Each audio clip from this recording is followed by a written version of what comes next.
The button has been pushed. Say hi. Hi, hi, No, hi. fuck is What's up, everybody?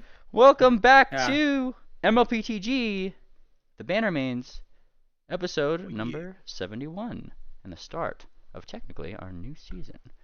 Aha, but what will happen today? A bunch of stuff is probably going to happen today.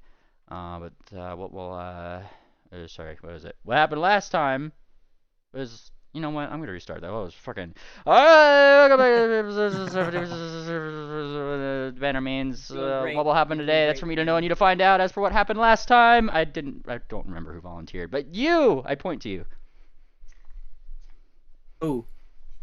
I'll take the first leg. All right, There we so last time on the Bannermanes, we wrapped up an entire arc in Wati. To briefly go through it, we had started in Lurebost when the main stitch of Dakalai, Taboo, requested that we go and speak to his friend Main Stitch, Sela, in Lurebost. And we took the airship there, and they were being attacked by red dragons.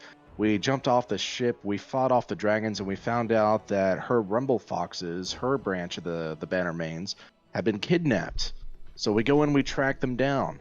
And as we make our way north to Wati, we come across the Resistance, who are hiding out in a cave. We find out that a group of kobolds were escorting some other prisoners into Wati. So we ambush them and we wipe them out, and we rescue some new members. We come across a kobold camp that is basically a Holocaust camp, and they are sending out children to try to murder us and beating people and separating them from their mothers, and there's wailing and gnashing of teeth. And in an emotional outburst, we charge across the river, nearly getting ourselves killed, and unfortunately come to the realization that we're not going to win that fight, so we have to press forward. We make our way into Wati. A couple of us get branded, and we come across Pingwing, one of the remaining members of the Bannermanes who stayed within the city to fight off and then try to build up a resistance. He joins us. We come across the pimp named Buckback, who is basically forcing us to do what he says and let him get paid, or he's going to kill us all and, ruin everything. So with our backs up against a wall, we agree to help him, but he gives us some valuable information on how to secretly sneak into the pyramids where some ley lines are being blocked. We go in through one pyramid to the next, to the next, to the next, until finally all of the ley lines are dropped. We come across a timey-wimey shenanigan character, a thumbtack character who goes by the name of Pushpin, and we start rushing our way back out because we realize with these ley lines down that Heat Thing, who set them up, is going to be incredibly furious with us. He charges in, he's ripping the pyramids apart, and we find a box that allows us to teleport through time and space and arrive at the ziggurat of Soft Whisper. But it's blocked off. There's a shield around it, so we have to fight off wave after wave of kobolds as they're rushing to our position. The force field is dropped, and we fight our way inside, where we do some timey-wimey shenanigans of our own, and we get completely surrounded by the Hounds of Tundalos. That was planned. That was perfectly planned. Of course it was. Yes. Yeah. While they did attack us, they also attacked the kobolds as well, because apparently they ran out of corners to surround us. But through sheer grit, will, and a couple of good dice rolls, we made our way to the main room, where we faced off against Heat Thing himself and his cohort of kobolds. One after the other, the kobolds began to fall, and Heat Thing was absolutely overwhelmed with magical spells that drained his energy, drained his health, and Swift, the pony himself, leapt in and stole the final kill, the final blow against Heat Thing. Took full credit for himself, was very boisterous about it. And then we came down to the real fight, which apparently was fighting off the remaining kobolds, who were a harder fight than Heat Thing himself. Yeah. The kobolds dropped a moon planter, nearly killed him, but he was brought back by his friends. We wiped out the remaining kobolds, and then as we started making our way back out to the city, the spirits of Wati, who had been contained inside the necropolis, are now free. They are flying over the city, murdering every single kobold they come across. But it was a successful mission, and we got some tickets to go to a hotel. But during the midst of all of this, Ord did die. She had a glorious death, which I'm sure everyone will agree on that it was a warrior's death that nobody could deny her. Truly. Yeah. We Well instead of burying her on the spot, we decided to preserve her body so we could take her back to Brashville and give her a proper funeral. There was a long period of about a month where we, the Bannermanes, were going through the remaining area, wiping out the remaining kobolds, freeing the remaining citizens, and upgrading our gear. Heatfang himself was descaled, his head was cut off, so we have trophies and means of making a little bit of extra gold. And from here, the new journey continues. We have a little bit of downtime to enjoy after such a harrowing experience. We know that greater dangers are on the horizon, not from only what we've studied, but from the mouth of Heatfang himself.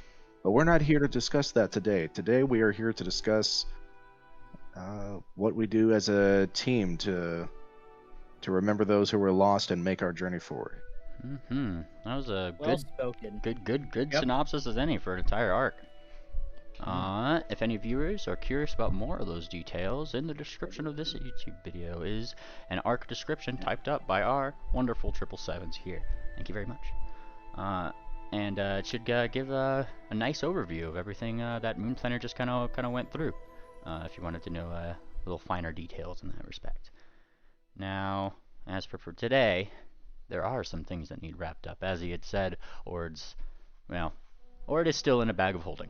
And that's a problem. We need to remedy that problem first, as well as some It's other a things. problem. This bag's ruined by now. I'm gonna have to get a He's new one. absorbed so much magic while staying in there. It's the most disrespectful way to preserve the body. Hey, well, it's preserved nonetheless. The only issue I think Ord might have with it is the fact that, she's just kind of floating in a magical space this whole time. Like, otherwise it's pretty hunky-dory. But I asked you guys had a list of things you wanted to do, but what things do you want to start with? Because there are a number of places that I know you guys want to go, things you want to do. Let's wrap up those loose ends and have an adventure. Well, Go ahead, Swift. I was saying that at some point, all I was saying is that at some point Swift wants to take a day trip to Kaladai and drop off his dragonhide armor that he's so rightfully earned and worked very hard to earn, so that he can have it made to an appropriately magnificent cloak and upgrade his armor to, reflect the magnitude of his accomplishment. But I can assume something like that gets done because it's literally just a portal to Dakalai, then an 8-hour train ride to Kaladai, dropping off the material, and then, a 4 days of crafting or whatever. Oh yeah, an 8-hour drive to Kaladai is no unlaughing matter. Along the way, you definitely see a lot of people actually living on the bridge. Oh, if we're gonna talk this through, then I know Sarsaparilla would have wanted to come, and anyone else that also wants to come take this trip, especially Moon Planner. Yeah, sure. Yeah, Moon Planner will take the trip. Yeah. Fortuna, maybe you can sell some fortunes on the train. Yeah. Alright, well the train doesn't actually stop all that much. It seems like it's kind of one of those trains, you know how Elon Musk wants to do his hypertrain across the United States? Somewhat like that. It moves fast. I mean, there are service things along the way, but they're namely service rails. Other than that, your thing goes relatively unimpeded. Nobody really wants to jump in front of a very fast-moving train, fortunately enough. And you guys get to Kaladai. Pulling into the station. Of course, you kind of see Kaladai before you actually even ever step foot in it, as numerous spotlights kind of illuminate the sky. It literally just like it's Hollywood, right? Like there's spotlights going up in the clouds. You can definitely see where they are. And the closer and closer you get, the more and more you actually hear the sounds of varying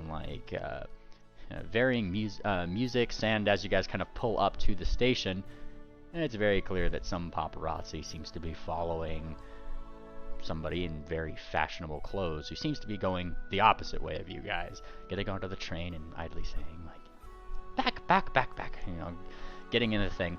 Oh, I swear these paparazzis, and then the door closes. Such is the way of What did they look Kalida. like? Oh boy, they seem to be a mare of all things. A very cute one. Mare? I mean, it's kind of one of those things that your GM doesn't quite know in the way of fashion, but she looks very fashionable. Quite probably the kind of fashion that might make you squint for a bit. But I mean, the long tails on the dress and gown, it actually is kind of fitting to her character. She probably wears like a little bit of a crown with frills over the edge, and likely some very Sphinx-esque makeup. Ooh. You know, the Egyptian style sort of look. You might gander. Is she a pink? Is she a pink Pegasus? She is actually. I was kind of like thinking of her in my mind's eye more like a tan one. She's got like the lighter, faded, more yellow coat. And The safe color. Safe color. All right. I'm gonna roll society to see if I know who this is. Ooh. You sure as hell do do not. that too. Someone you might know, Swift? Maybe. All right, and let's see. As you kind of like look over this this pony here, you're looking her up and down. Perhaps you have seen her. Maybe in fashion magazines or some of those very fancy, shampoo and mane care ads, that kind of thing. This seems to be Nettlekiss. Is that Nettle with an N? Nettle, yes. All one word. Nettlekiss. A fine attire. I might have to see about picking myself up something like that while I'm here. We should invite her for a drink. Is she No, already? No, She's already Are we- on the train, avoiding the paparazzi. Yeah, I was gonna say she's already gone. Oh wait, she's in Kalidai getting on the train as we get off. She's kind of like Yeah. boarding as like she's Yeah. trying to go past you guys as you guys are boarding. I'll give you that, but like she seems to be trying to avoid the now like 25 cameras that are following her. All these ponies and griffins and hippogriffs, like all like spinning small crystals in boxes and flashing them your way. Kind of hurts the eyes a little bit. It hurts the eyes a little bit, okay. namely because as each flash happens, Swift kind of goes whing, and it's like a flashbang, realistically. Planter has to almost close his eyes completely and cover him up as he walks on. All right. I think Madame Fortuna's just got a seizure. Seizure's fucking. Now, I'm gonna totally not photobomb them. and you totally don't photobomb them enough that actually let me roll some. How about I roll some here? High or low, Swift? Hi. High is in your favor. Oh boy, the bean dice have spoken. As you kind of like try to photobomb, more or less. I mean, it takes over like a decent amount of the paparazzi that's trying to get a good angle, and they start like. Actually, you start taking away more of the attention away from her. She actually kind of like looks back. Oh, thank God. And then as she does, she looks you up and down, Gem Pony. She kind of gives you this like weird look, like it almost looks as if. Actually, give me a sense motive. Give me a perception, blind if you could. That's a good one. Okay. All Yeah. right. How dare you take away my validation? Does this count as technically? I'm gonna guess with sight, with goggles and. This is a and, sense it's motive. plus- No matter, I don't care how good Oh. your goggles are. Your goggles don't tell you what other people are feeling. Okay, my bad. My yeah. bad. So Take as one off of that. yeah, as you're kind of like maybe judging that and that motives just slightly, it looks like she's giving you a look that probably she expects that you live here, given that you are a very shiny pony, and is certainly judging you on your course of attire. You should go here if you're gonna get photos taken of you. and she provides you a small inn to, well, look at that, a tailor of all people, and a forge master. Perfect, just what I was looking for. I would have thought. You're a godsend. I know. And then the doors close. Ta-ta. Moonplanter is going to hunt prey on her for reasons. But okay, it's not allowing me to hunt prey because I don't have my icon selected. But this will be at a +2. Actually, okay, I can go ahead and select that. The reason I'm rolling sense motive is why would someone we've never met give us key to an inn? Did he say key to an inn? What did you say she gave me? No, she gave you like pretty much just like a, I guess like accommodation. You look at the thing, it's more like she has given you a spot in with a tailor that, by the looks of it, probably is pretty busy usually. Yeah. Why? Yeah. What does she gain from that? Why would she just reach out and help us? Well, you know, I don't know. I mean, Just I give you a understand. Have you business seen card. Swift? I was gonna say, I understand you've been adventuring with me for a better part of 3 or 4 months now, Moonplanter, but there's plenty of ponies who have not yet gotten to see me for the first time, especially as a gem pony. So it's a very, it does things to ponies, I suppose. I haven't felt anything you're referring to. I know, that's why, because you're saturated to it. You're accustomed to it by now. I said there's ponies who have not yet seen me for the first time that are getting their chance to now. Give me a reflex save, Moonplanter. What? Give me a reflex save, Yi. Moonplanter. Oh. Yeah. Oh dear. Oh. At the middle of your conversation with Swift, literally like 2 or 3 camera operatives and the paparazzi just bowl you over, and it's just like move, What? and then like they just start taking pictures of Swift, like more pictures of Swift. It's just like Moonplanter is going to elbow one of them in the ribs as he gets Come pushed on, out of the man. way. He killed a dragon. He dear. Oh, deserves dear. this. He You deserves hear some several attention. ribs crush as you Oh. bash in the level 0 commoners round. Jesus, man. Okay. I'll help Moonplanter up too. Yeah, the poor Alright, camera guy that you probably did like thump in the ribs is like doing like the wheeze, like like over himself. Alright, we better get back into town before we get back onto the tracks. Thank you all, but we've got a busy day to attend to.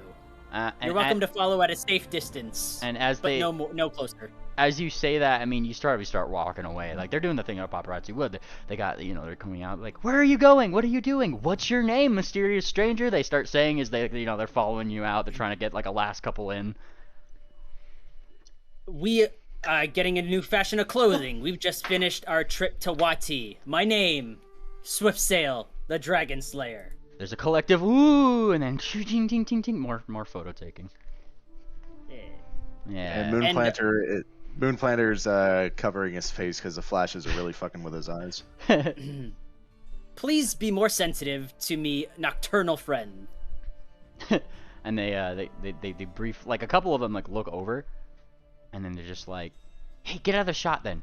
And then they try to shuffle you off a little bit, Moonplanter. Shuffle. Yeah, Moonplanter just gets out of the way.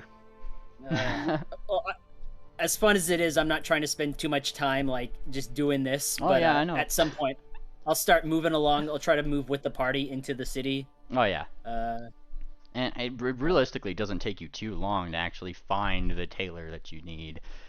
There isn't a line, as it very specifically states on the outside of this very fancy tailor's office. Appointment only. Out of character, it might actually be a good idea for us to take advantage of the publicity. So if Swift wants to kind of not in character, but like accelerate the process of talking to the press, posing for the pictures, going to the places we're going, and then sharing the exploits that we had in Wati about how we're the saviors and we killed the dragon, that might actually be a lot more damage.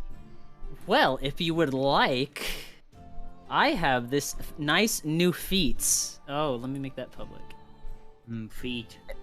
If we want to spend a little bit more time, I can see what's going on in the city. Yes. and So get some this is some where heroes. this is where you can actually gather information as a thing. And gathering information is just a diplomacy check. You guys can literally also do that. Swift also has his thing, fancy party Which I crasher just thing. linked. Yep. Yeah.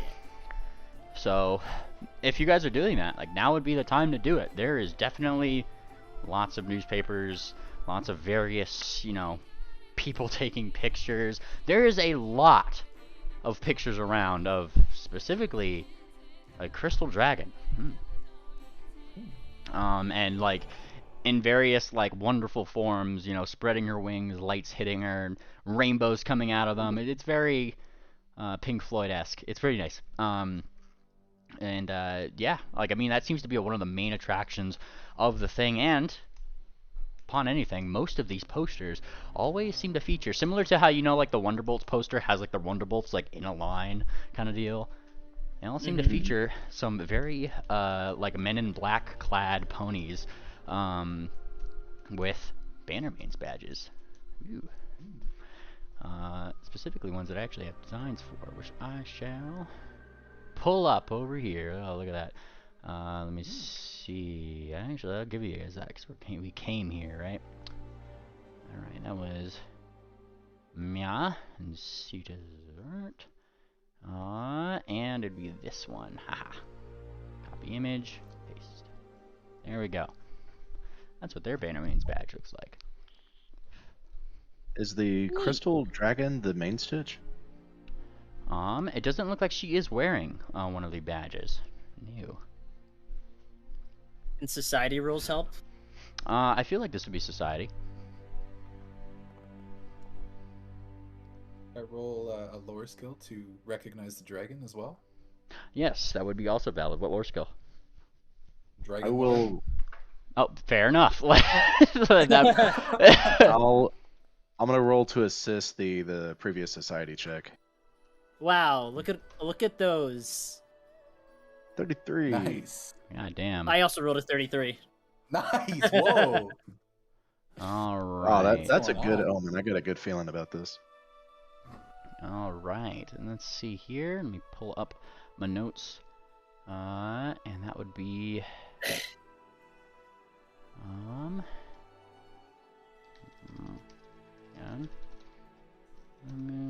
yeah, just looking it up, making sure I'm gonna be pronouncing this right really quick. Name. Swift is wearing a choker.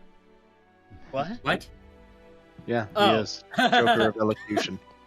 Yes. Oh. Oh. All right. Now we let's shall take it off. open audition. Kinky. So, Electra, Moon Planner, and wow, yeah, you guys all fucking got it right on the money. I'm gonna spell this in here. Nice.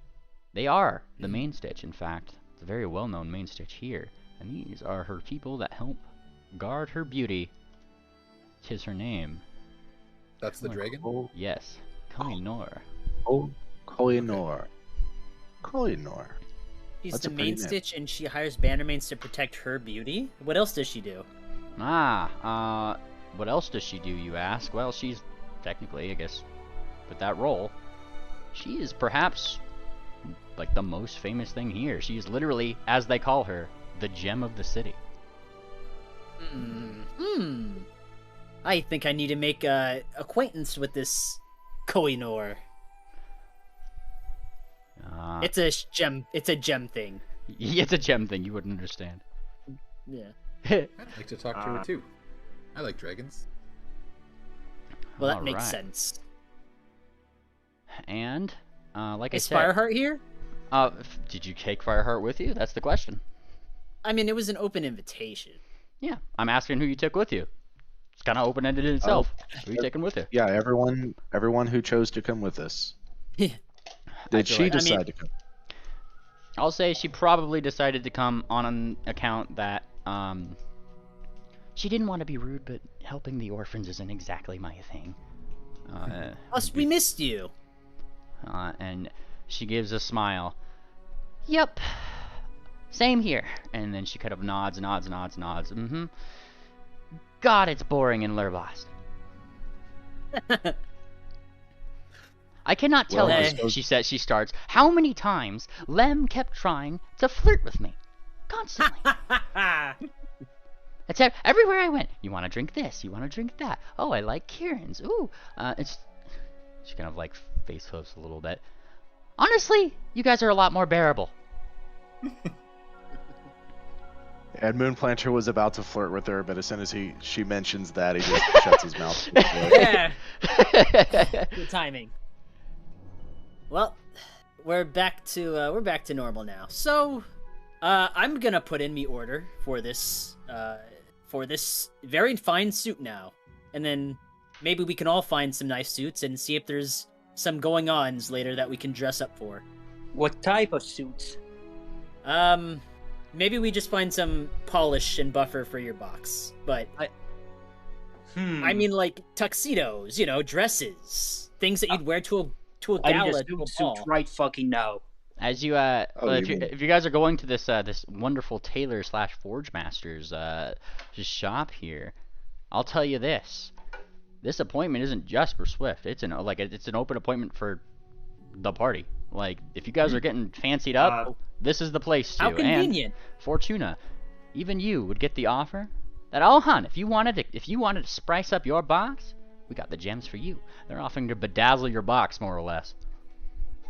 Okay, okay. Here's what you need to do: get some paint and just paint a tuxedo on the box. Just paint a tuxedo on the box. Just paint a tuxedo on the box. Yes. That would be like wearing a T-shirt with a tuxedo print on it. Oh, okay. So, or just get a piece of cloth that looks like a tuxedo and just wrap it around the box. Just do something. Why not the gems? How about this, Madam Fortuna? How about a new gem for your turban, and then we get some fine linseed oil to polish the box, and then they can fit like a tuxedo suit jacket for you. Wait, what? You know, yeah. your animatronic part. No, yeah, but repeat the sentence. It kind of cut out internet. Oh, I suggested we get some fine linseed oil to polish the box itself, the wood part. New gem for your turban, and then they can fit a tuxedo to your animatronic parts. Oh yeah, sure. Just that could work. Give me a zoot suit, the best you got. All right, and like they kind of think a little bit. Zoot suit, huh? And they kind of think. They this is actually like a griffin in themselves. They kind of pull back Fortuna a little bit. They do the square thing with their talons, but they're actually putting her in a square, like in the square of their talons. Just like sizing her. And then they actually get close to your eye, Fortuna. Don't touch that. That's don't you dare fixing that. That stays Oh, hun, like. I would never touch this. This is a defining feature of you, and I could tell. And And, you got an eye for this stuff. Get Oh it? yeah, and you do too. And she kind of like smiles a little bit. You want a zoot suit, hun? We'll get it done. Based. And yeah, she'll definitely get to work on that. I know, Swift, you kind of paid for your whole dragon setup. But if everybody else wants to get themselves all fancied up, probably 20 gold off of each one of you guys. So Fortuna. Yeah, specifically, I'm paying for like my armor, just like actual. Can this guy do armor? You said he was a forge.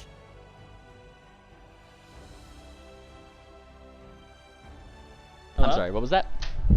Can this guy do my armor as well?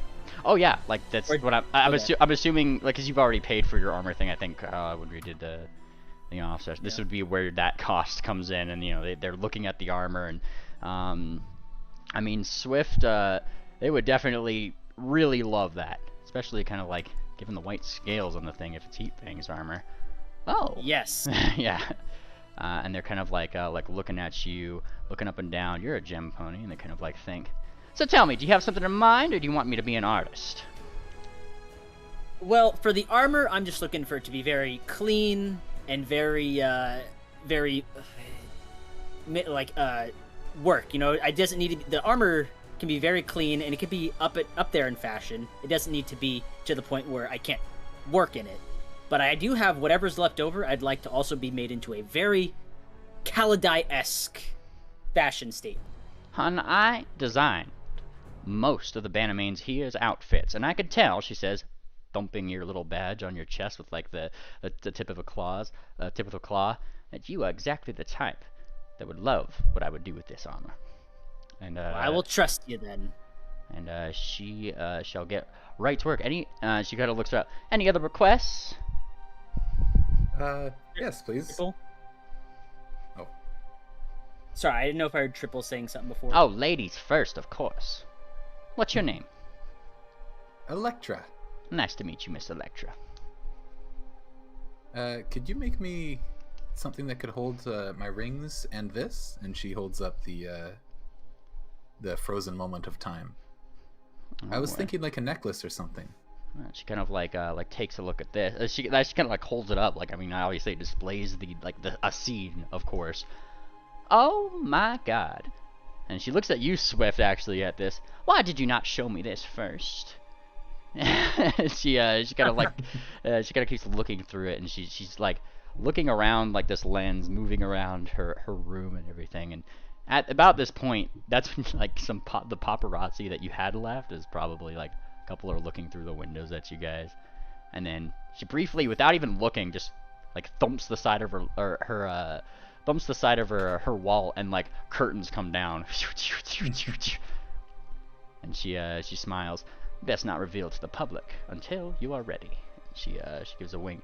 Oh, I could definitely work with this. So do you want some kind of? And she kind of thinks a little bit. Oh, we could do some kind of medallion, or she kind of like, she wonders. She looks thoughtful. Just around the neck, darling, or do you want somewhere else? Perhaps on the side. I'm open to ideas. And she kind of pulls out a piece of fabric. It almost looks like a sash, which she like does like she kind of puts like Romanesquely around you. And you know how like the Romans have that like big circular thing on like the sashes that kind of like holds it in place. Yeah. And she kind of like looks. What do you think of this, darling? I like it. We'll make it work then. And she looks in the direction of, you guys were calling out Triple, I believe, yeah? Well, yes. I thought I heard Triple and I talked over him. Ah, but... Hey Triple, you there with us? I got something more important to do. Ah, and she kind of like looks down, looks it up and down. Something more important? Some of those hoof wraps, I take it? I really gotta go to the bathroom. Hold on, I'll see you guys later. Alright, I'm gonna roll a diplomacy to gather knowledge about, I wanna know about crime in the area. Oh, fair enough. He's just thinking about crime. Alright, thinking about crime in the area. You are actually pretty aware of crime in this area, Mr. Triple, in your time, like probably picking up that information from before. It would seem that these Bannermanes are very much here because, like, you know, wild things and perhaps even kobolds that are not entirely aligned with her herself. There are people who want to steal the diamond of the city. Steal the diamond of the city? Uh-huh. Okay, well, I'm gonna go and just get to work, by the way. Ah, fair enough. Alright, that's... Like, do you just like leave, or were you not here to begin with? I'm leaving that little store. You leave. He leaves, and she kind of thinks, well, some people are just loners. She kind of like thinks, life isn't for everybody. I understand.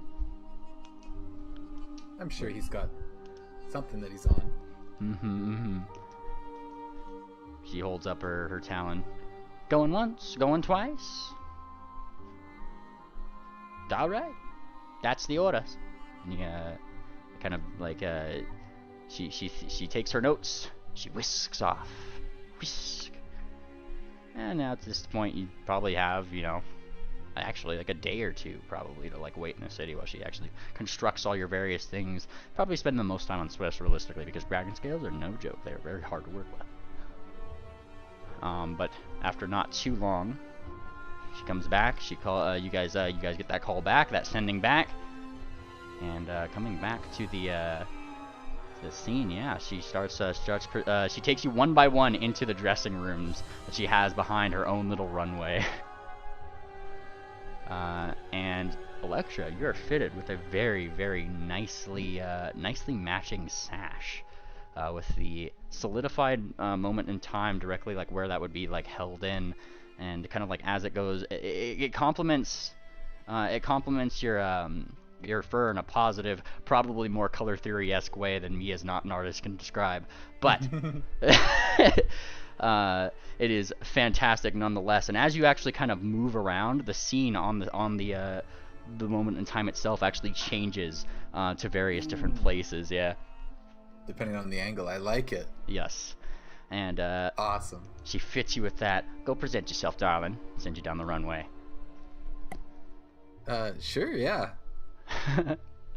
And Electra walks down, flashing her stuff.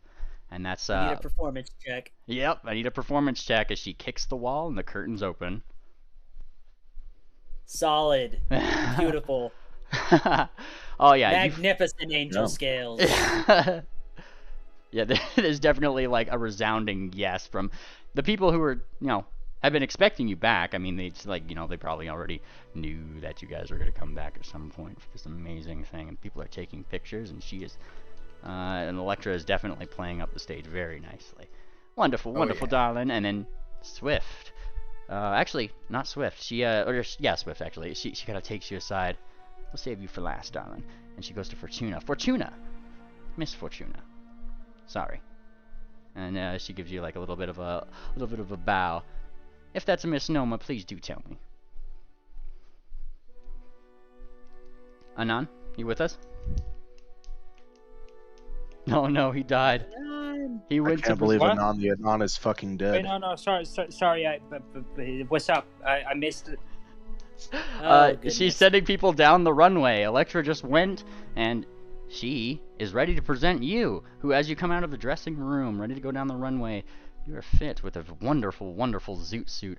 One that actually has, it has a slight color difference, but as it kind of like, it doesn't go like right down, it's not like symmetrical on both sides. The coloration of the fabric actually kind of like, it's a darker color that matches the other side, but the two color differences match in exactly your, the crack on your eye.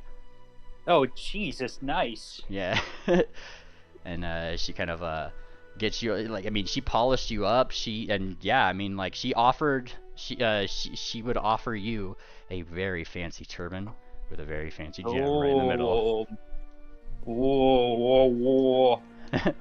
Go out there and stretch your stuff. All those scratches from being dragged around in dungeons. Oh, you're pristine now. Gone. Yeah. Nice. Your box is pristine, and if you are striding out onto the runway, I'm going to need a performance check from you, Miss Fortuna. Oh. I don't know why, but holding this pen and clicking it is giving me a lot of inspiration to be sassy. Oh, what was that, Anan? I'm doing it, sir. I was also fucking doing dinner at the same time. There we go.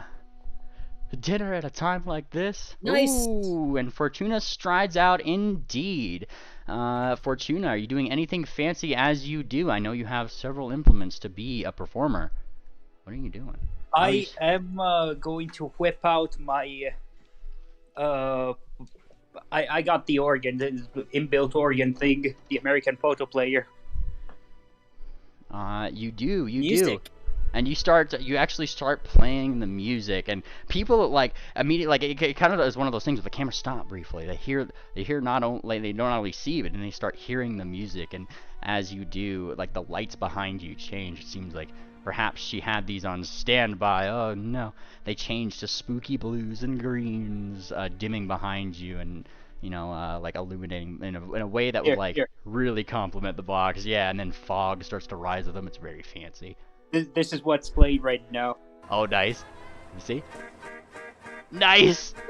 Nice, Mr. Blue Sky, man. Oh, boy. It's both intimidating and silly at the same time. A wonderful combination.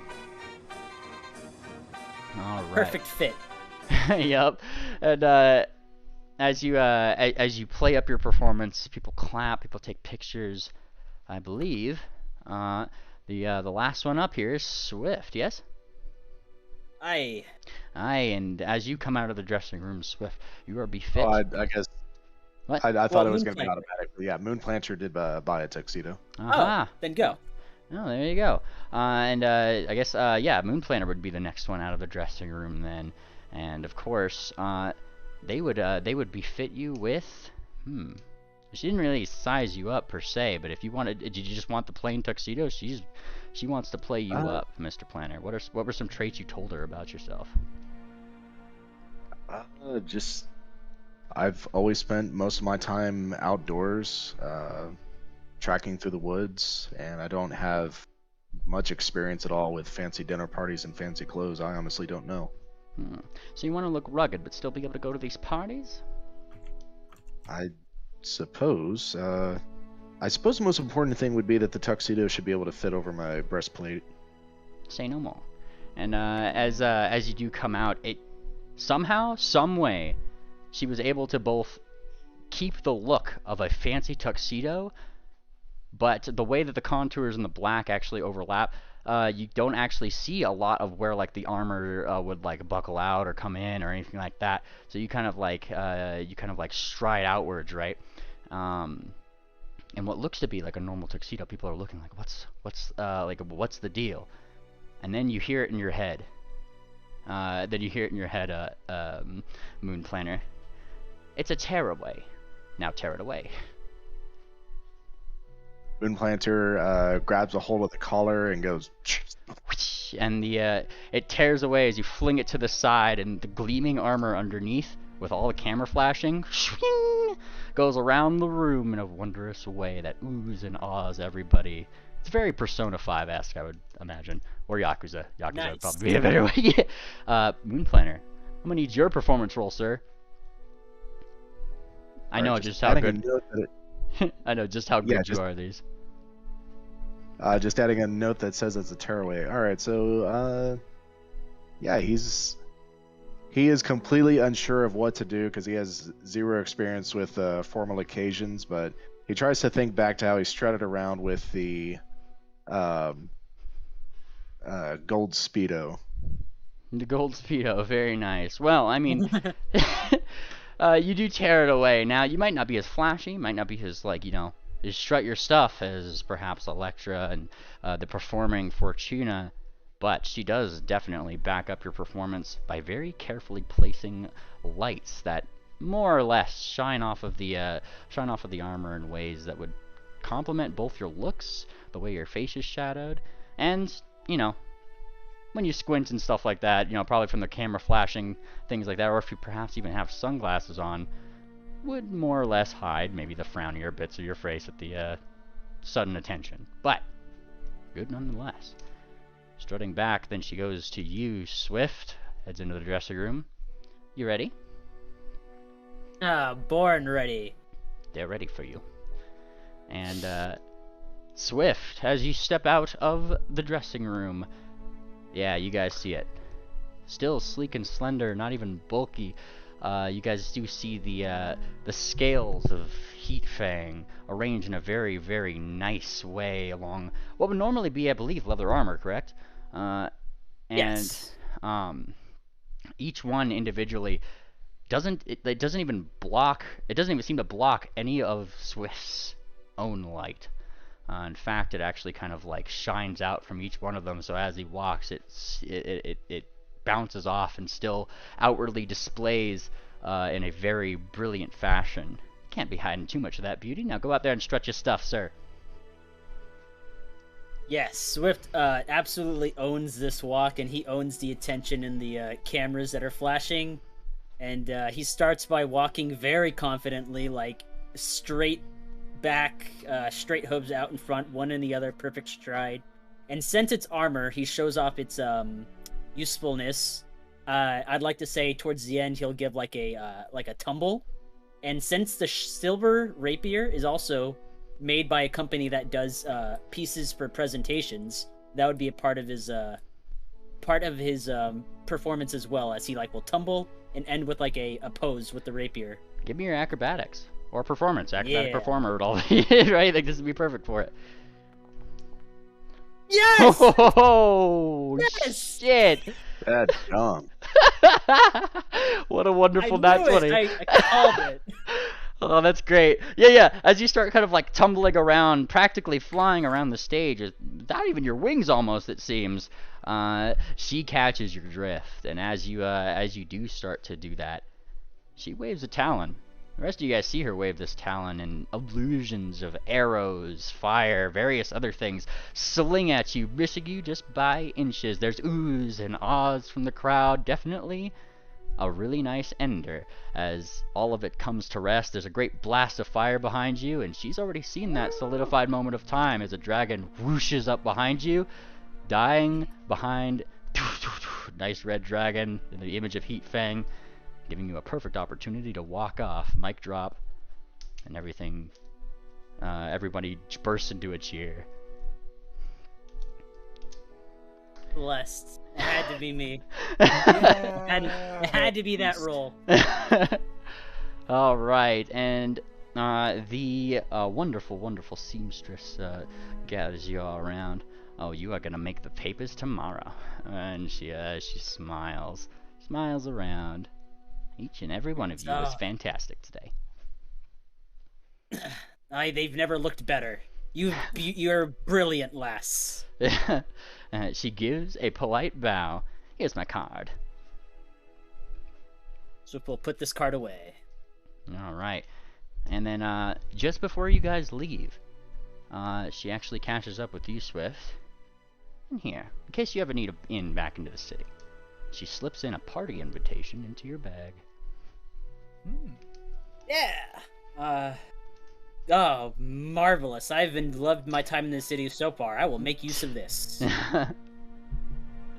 And is it like a party invitation? So what's the details on it? And probably a special party that's for me to know and you to find out, because I definitely haven't planned that party yet. All right. Okay. I feel like going to a party. What do you say, gang? Yeah, we should go right away. As soon as possible. Party. We got a bunch of suits we were gonna flash at the party. Come on. Hey man, like if you guys, it's your adventure. If you guys want me to ad-lib a party, go for it. I would like to, if there's gonna be a party, I'd like to have the DM have time to come up with a properly wonderful party. Ass kisser. No, I mean really, I would want the party to be like better planned. Yeah, no, I get it. I agree with you.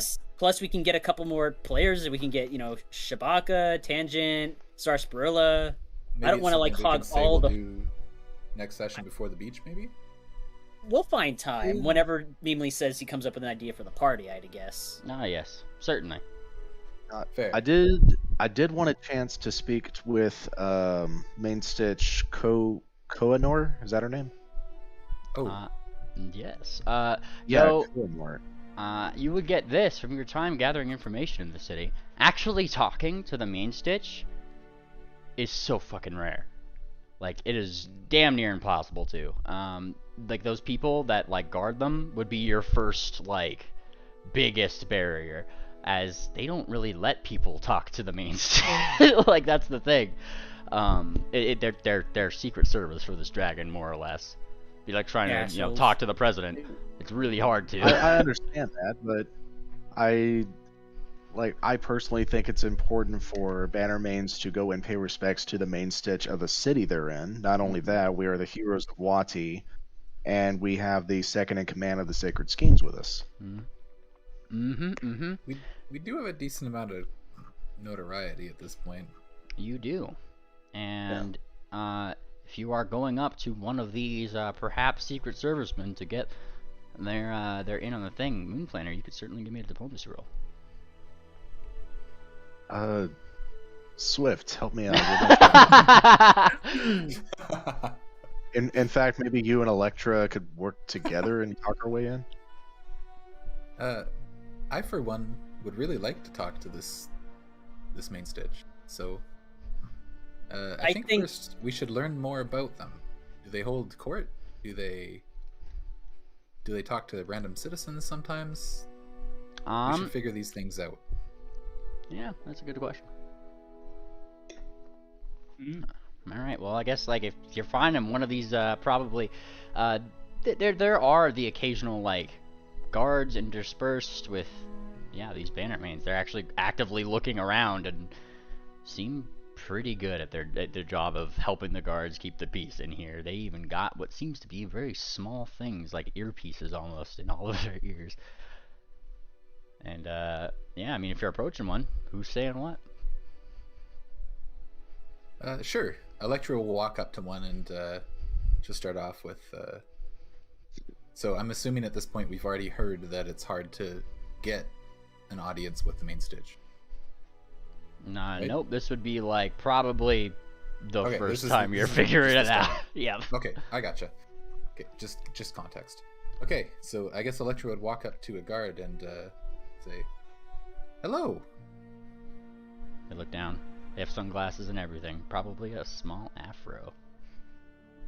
What species? This would be a earth pony. Okay. Hey,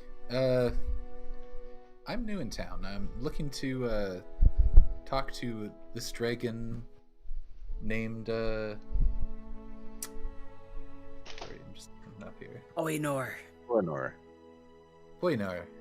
Yeah, the Diamond of Kaladay. I see Moonplanet got Yes. my reference. Yeah, and they you know, you could definitely see an eyebrow raise, like look at as they look down at you. Electra. They kind of like you know, they seem to wait for a second. Do you have an appointment? No. And he kind of like gives like a little bit of like a thump on the ground. Unfortunately, we cannot allow anybody without an appointment to see the main stage. How would one go about getting an appointment with said main stitch? And he lowers his glasses a little bit. Look, kid, if you got an in, you got an in. I can't just be giving these out. What kind of what might there be to be said about an inn for heroes of Astalon? We've just finished a trip from Wati. We actually are Bannermanes ourselves. I noticed your badge, very nice. I love the quill on it. I'm gonna flash my own. I'll flash my own badge, Whitewater, and stand tall in my nice new outfit. We heard that she's a marvelous dragon, and we thought we'd like to introduce ourselves. Give me a diplomacy roll. Ooh. Oh, beautiful. Nice. Oh, you know what? Hold on. And you know what? Yeah, based. Cloak of Repute makes that a critical success. And as you flash it, he still has his like sunglasses kind of down, like looks to you up and down. Plus, if it's a dragon called the Gem of the City, or the Diamond of the City, I think it'd do her well to meet all the equally shiny creatures that enter her city. He kind of like thinks a little bit. Look, son, and like as he does so, he seems to kind of like he seems to consider a little bit. You guys, your badges, that all checks out. I mean, they probably heard a little bit about what's going down in Wati. People have sending now. Main Stitch is holding a party, a meet and greet, about a month's time. Think you can make it? We'll put it on our calendar. What day exactly? Do you know? He gives you the day. Okay. Awesome. So we've got a day. We've got a party at both to be decided at a later date. Yes. Nice. May we simply come to the meet and greet, or do we require an official invitation? Invitations are necessary. They are? Well, They are. And he kind of Okay. he kind of like looks you up and down. You don't, well, he kind of like looks at your badge. Don't strike me as somebody who probably has any sort of invitation into the city. Yes, not a citizen. Oh, can I show him either of the two things that I was given? The Ooh. card, the invitation, and whatever needle, The needle care? he would take interest in the invitation. As he does so, he kind of looks at it. Yep, this will do. He kind of reaches for his bag. He pulls out something, and then he puts it over the card itself. Shing. and it doesn't like do anything to it except make like a very small spot of it like start to like glow with like the symbol of like the Bannermanes on it. And he hands it back. There's your invitation. Card. Invitation. Okay, so it is like, is it 2 in 1 now? I'll just. Yep. This seems to be an invitational card. If you have access to go to a certain place in the city, this is what you'd use to show that. Okay, perfect. Nice. Ah, you've been marvelous. Thank you. What's your name, lad? Marvelous. Good job. And yeah, he kind of blinks. Thank you. And then he turns around. And I flash the party a smile. Just need a little bit of finessing, and you can get places. And I will tuck this invitation away. Does that invitation cover the entire party or just you? No, it's the party. You might better double check that with that guy before we just show up to the party and you're the only one who gets in. It does, in fact, cover the entire party. Okay, thanks. Yeah. Fantastic. I feel like I shouldn't be that mean. I mean, you could have. Technically, if it's party crasher, like, then I secure invitations for the entire party with that. Oh, there you go. Yeah. Yeah, you could have turned that into a secondary mission where everybody who wants to attend the meet and greet has to do their own thing to get an invitation. Oh, I'm sure you'd love to roll diplomacy rolls, Moon Planner. But, you know, maybe I could put in some work, find someone's missing child or something. Well, this has been a wonderful trip. Does anyone else have anything they can think of that they want to do? Well, we gotta do the thing for Duck. We gotta. I mean, in the city before we leave. Oh, right. There was the spa. I guess we could have done that in the downtime waiting on the suits. Yeah, but I'd also like to, because I don't know if Sarsaparilla Brashy wants to be there for that. We can maybe also put that into Belmare too. Oh, yeah, we can say if you want a spa, you're probably going to Belmare for the spa, bud. Okay. Yeah. Okay. I mean, we could say there's something like quicker and lighter and like more preliminary, like, you know, faster here, just so you can get cleaned up before you get in your new clothing. Yeah, I at least watched. Straight up, every single brochure you've probably seen in this like weird-esque month of pastime is like, holy shit, Belmare's got all the services, dude. They just do not exist in the city. Where is Belmare on the map? I've never seen it. Belmare is over here. Go to the map. Hang on. Oh, yeah. Huh? You on the map? Boop. It's kind of south of Durston Pass. It's the... Like, I see Whitewater, Goldenport, Brashville, Cornston, Everton, Wimbrone, Basin Sage, Airlawn. Going over here. Every time you select it, I'm in the middle of pulling the map, so... Oh, there it is, Belmare. Hey. Wait, I've been there. Yeah, you have. It's like, you definitely have. You're in my other campaign. Different campaign, but yeah, okay, I've been to Belmare. I know Yes. where it is now. Thank you. Yes. Okay. So then, back to Dakalai and on to... Well, someone also said that they wanted to go visit Cafe and Hubby. Do we still want to do that? I'd like to. Yeah. Okay. Wait, I never met them. Never mind. All right. So based off of Mutely's direction for like how this has to go with like the airship now, we have to like jump off halfway from the airship so we can like travel there on foot.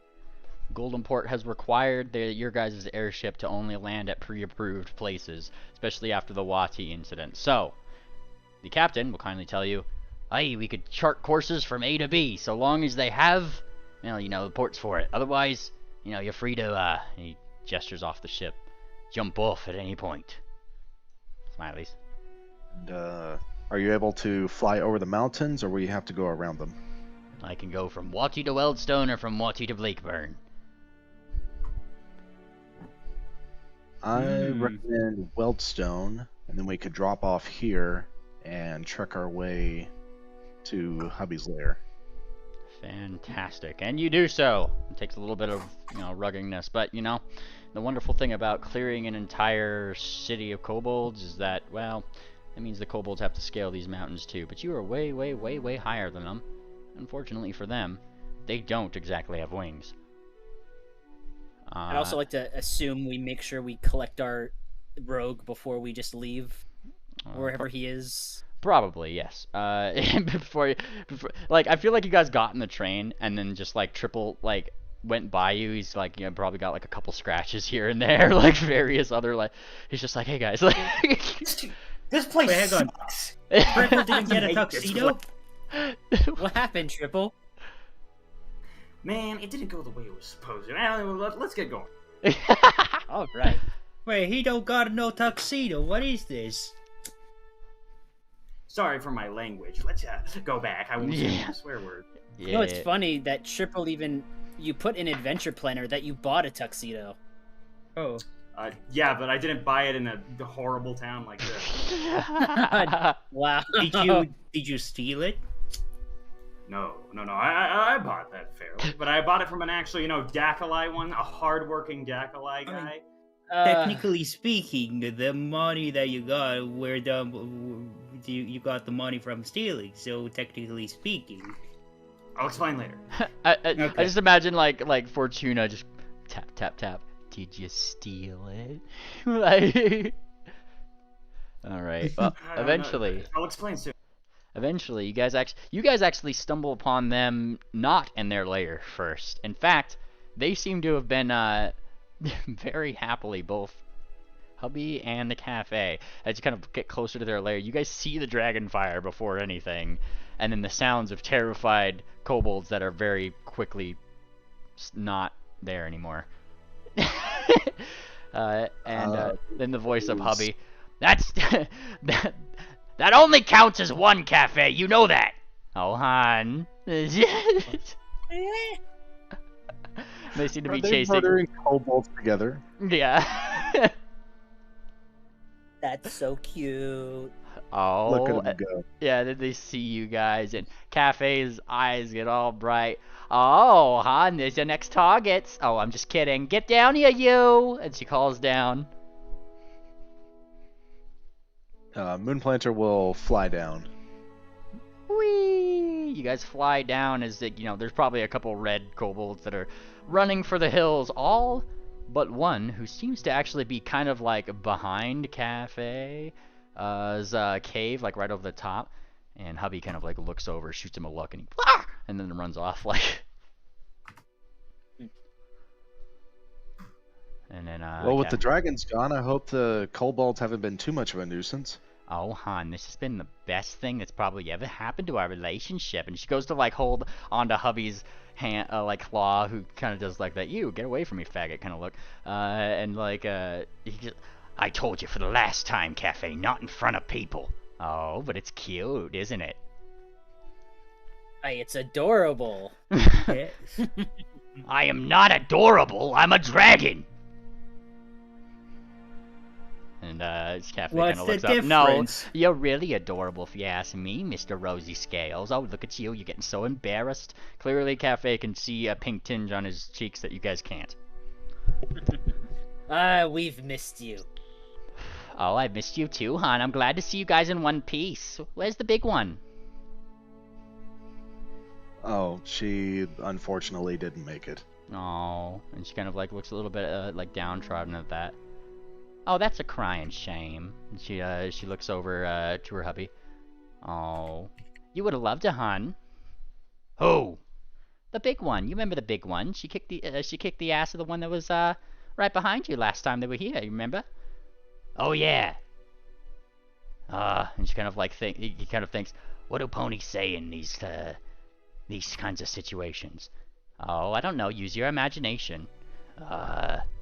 He looks down, unsure of a consoling word to say.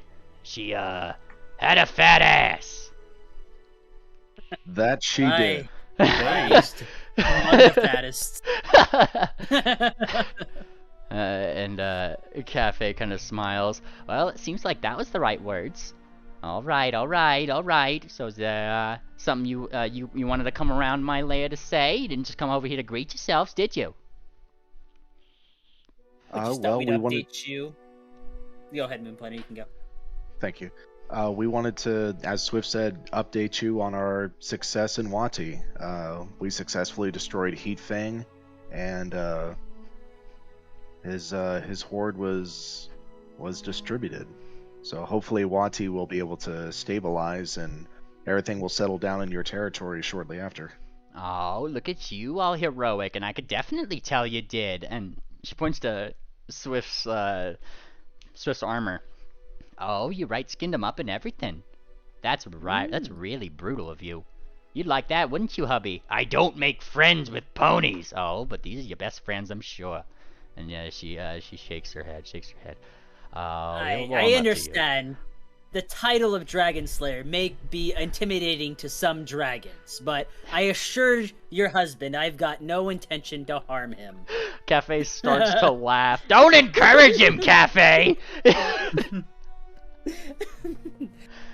then of course, I'd never hurt you, Cafe. She gives a little bit of a wink back, and as she does, she actually takes notice of Electra. She blinks. Oh, is that who I think it is? Hello. And she smiles. She gives you a little bit of a rub on your head, Electra, with a big I claw. don't know if she would. Oh, would she? Oh, no, that's right. Oh, she still gives you a rub on your head a little bit, and then kind of like leans down and gets a... Oh, wait, no, never mind. You just reminded me of somebody. Oh, she kind of like thinks a little bit. Oh, that's more Shofi's thing. Shofi likes to, yeah, he's really good at the names and differentiating all the Kirans. I never really hang around him too much. Well, I appreciate it. And she smiles. She kind of takes note of your sash as well, turning her head left and right.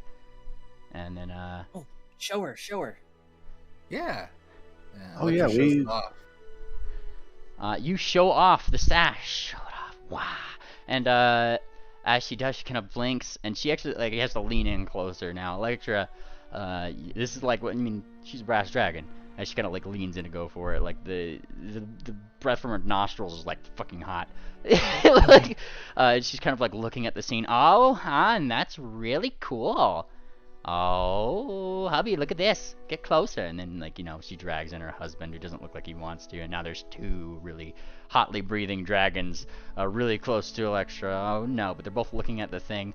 Oh, is that you? Did you stab him? And she looks to you, Swift. Oh, yes. Right so. Oh, I bet it was a team effort, though. It was a team effort. I bet he deserved it. Oh, do tell me, do tell me, Swift. Does your mother know? Oh, no. She doesn't know yet. I've been so caught up in everything else since, of course, duty comes first. We've had to spend a lot of time helping get the city back on its feet. Oh, duty schmoody. Go and show yourself off. Oh, my gosh. Okay, I write it down. You write it down. My itinerary. My mom. It's in the itinerary. All right, and that's when like you kind of hear like there's like a shuffling behind, and you see like multiple kobolds, kind of like brass ones, mind, pulling what seems to be a red one, who's just kind of like in manacles, like with and they're shouting, Miss Cafe, we found another one. And one of them said, he had this, and holds up a giant wrench, and it is a kobold you guys have seen before. On the way up to Wati, as a matter of fact. Oh, come on, man. I just wanted to come to get work.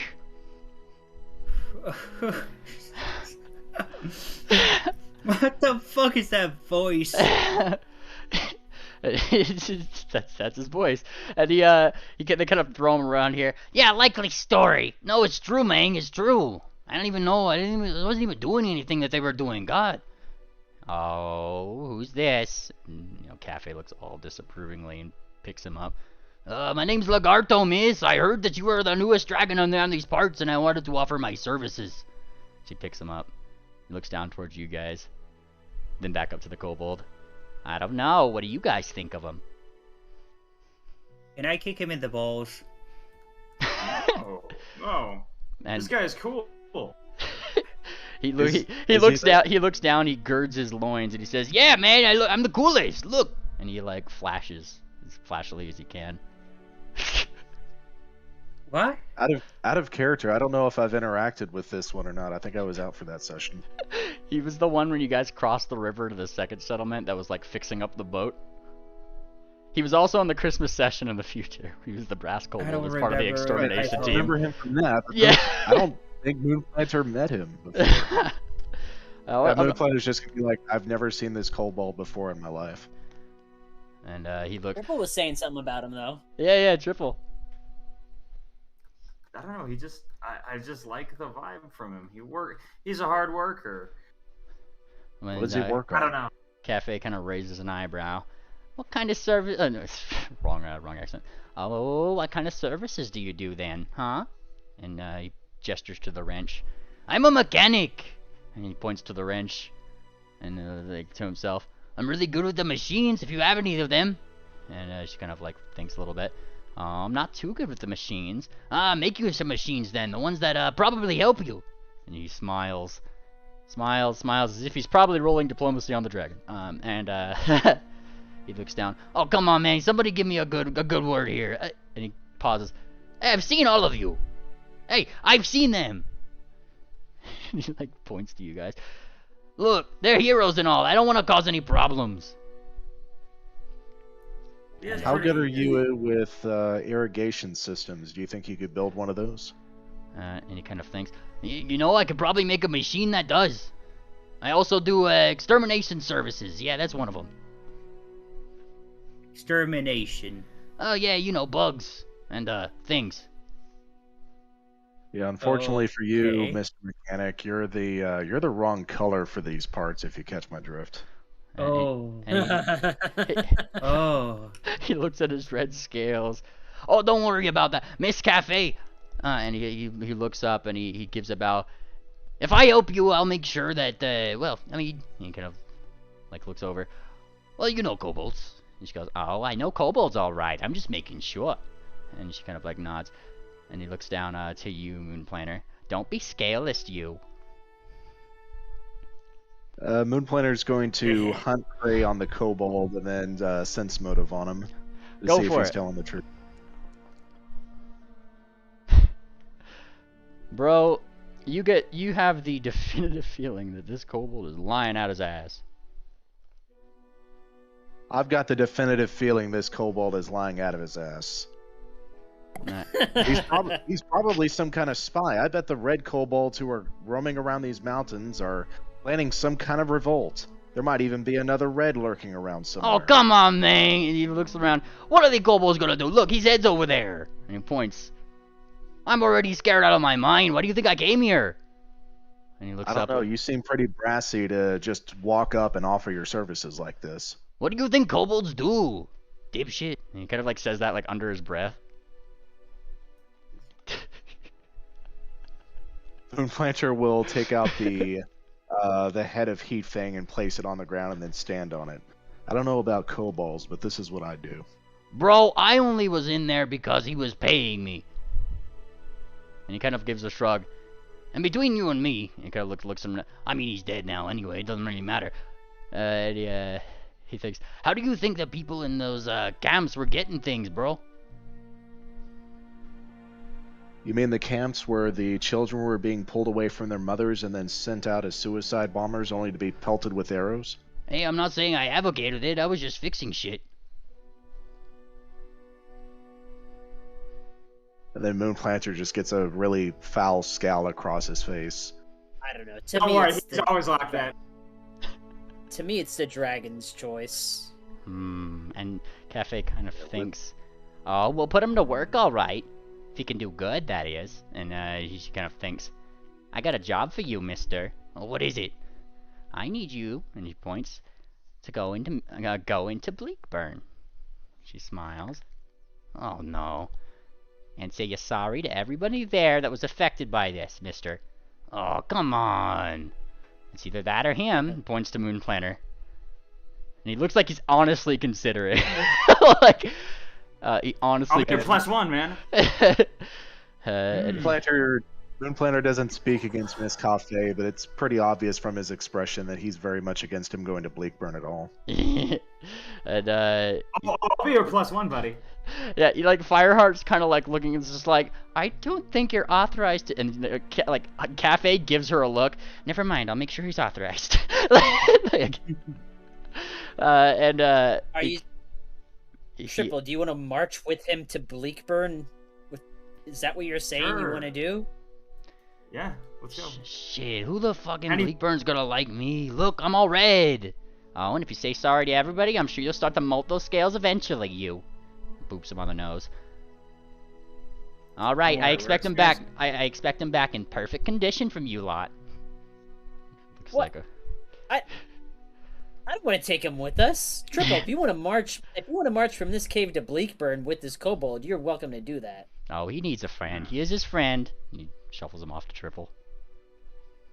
All right, let's go. With respect, Mrs. Coffey, regardless of what his intentions are now, he was very much involved in the torment and even the death of, the citizens, the Persians, the Sun Cats, and the ponies who were around Wati. He had a direct hand in that. He needs to be held accountable for his actions. Oh, he is. He has to apologize to everybody. How is an apology going to account for death and suffering? And she kind of like shakes her head. Oh, Han, do you know how hard it is for a kobold to apologize? You'd understand. She kind of nods. And Hubby, it just kind of like looks to you, Moonplanter. Honestly, I'm with you for once. Oh, don't encourage him. Nudges like Hubby.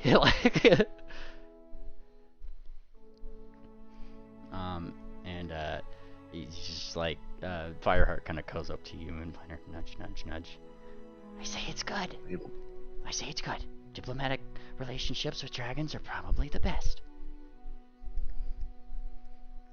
Moonplanter folds his ears really flat against his head, but he'll take a deep breath and say, "For that, I'm willing to agree." Oh, that's the spirit. And she gives you a little bit of a head rub, Mr. Moonplanter. And Lagarto the Kobold, as he calls himself, definitely shuffles behind Triple. Hey. So, can I call you Mr. Nice Guy? Yeah. You got to meet one of my friends. His name is like Pushpin. I can't remember. And you hear like a from like a bag. What? He's still here? Yeah. Oh. Wait, how are you capable?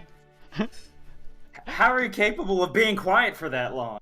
Why? I can be a quiet bird when I want to be. He pops out of Triple's bag. That one hurt my ears. Thumbtack, you were off doing your own thing for a long Oh no, time. it's Pushpin! Pushpin! And he corrects. He does like the shh. It's Pushpin. Oh, Pushpin, you really should apply for the high rollers sometime. What was that? I don't know. You got the high roller spirit. Oh, I don't know about that. And Cafe's kind of like looking down.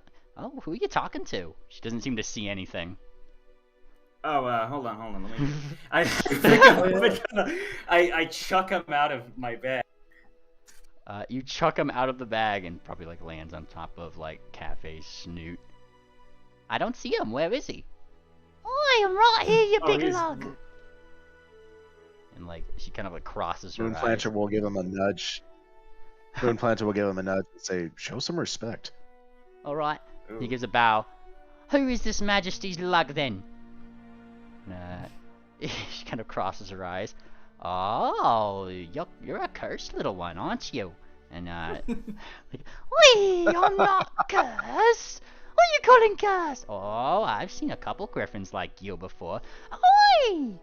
Ooh.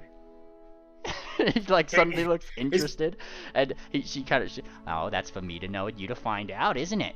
And then like she kind of whispers something, whisper. And then a big smile comes on Thumbtack's face. Oi, that's a good one. I like this one. Thank you, Miss Lug. I saved her. What did she say? She was gonna step on you? What? No. All right. No, I don't like the awkward silence. silence. I think. Well, I think. What else do we got to do? We gotta go to Bleakburn. I guess we gotta take this Let's- kobold to Bleakburn. And I gotta go to the central bank and exchange all my gold coins into copper coins. Good luck with that, hon. What? I hope you bought an upgraded bag of holding. I don't know how else you're going to carry that many.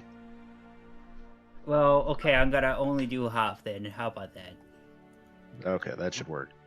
Does anyone have any secrets they want to share with Miss Cafe before we go? Her ears perk. Well, ear things perk.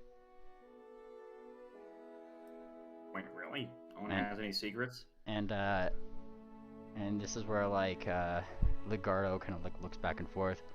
What's with the secrets, man? I don't know. They got to think of that. She collects secrets. It's her hoard. Oh, it's true, it's true.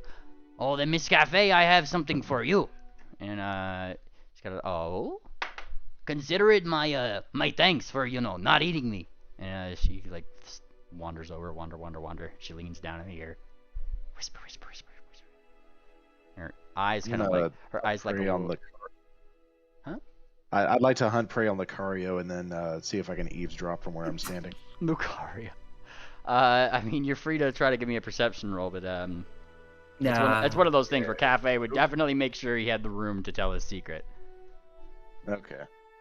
And her eyes kind of like light up. Oh, how juicy. Oh, I see. That's a good one. And she kind of pats him on the head. You're welcome. Now don't tell anybody. Oh, I won't. I'm not a gossip. And she kind of zips her lips. And then, go on. Now go with your new friends. He's got my seal of approval. And, she kind of thinks a little bit. And his. And there's suddenly like, ah! And, hubby, like, flinches a little bit. She hands down 2 scales, one from herself, one for him. There you go, if anybody questions you. Who'd she give that to? Ligardo. We have one of her scales still, don't we? Oh, yes. Yes, you do. Moonplanter has one. Okay.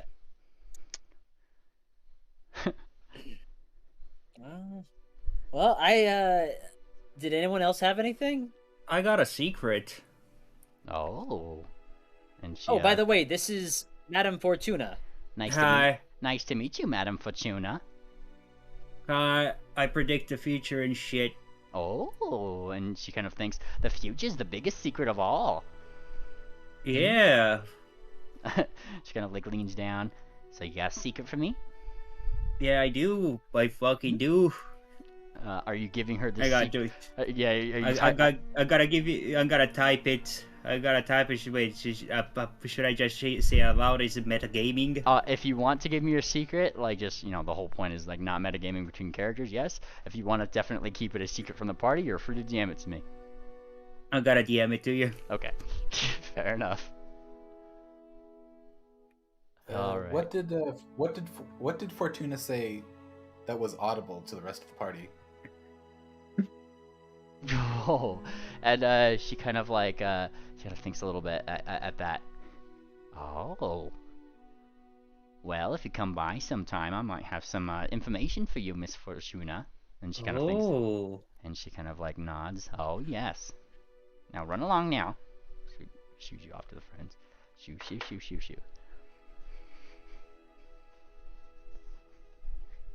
Well, that was nice, I guess. Yeah. Alright. I guess we're Send trekking mine. up to Weldstone now. Are you? Yeah, I think that should... Yeah, that'd be This- best because then we could meet up with the airship and travel straight across the ocean. Fireheart would suggest sending to the captain to say to go to Bleakburn, and you guys just literally meet him in the air halfway. I guess.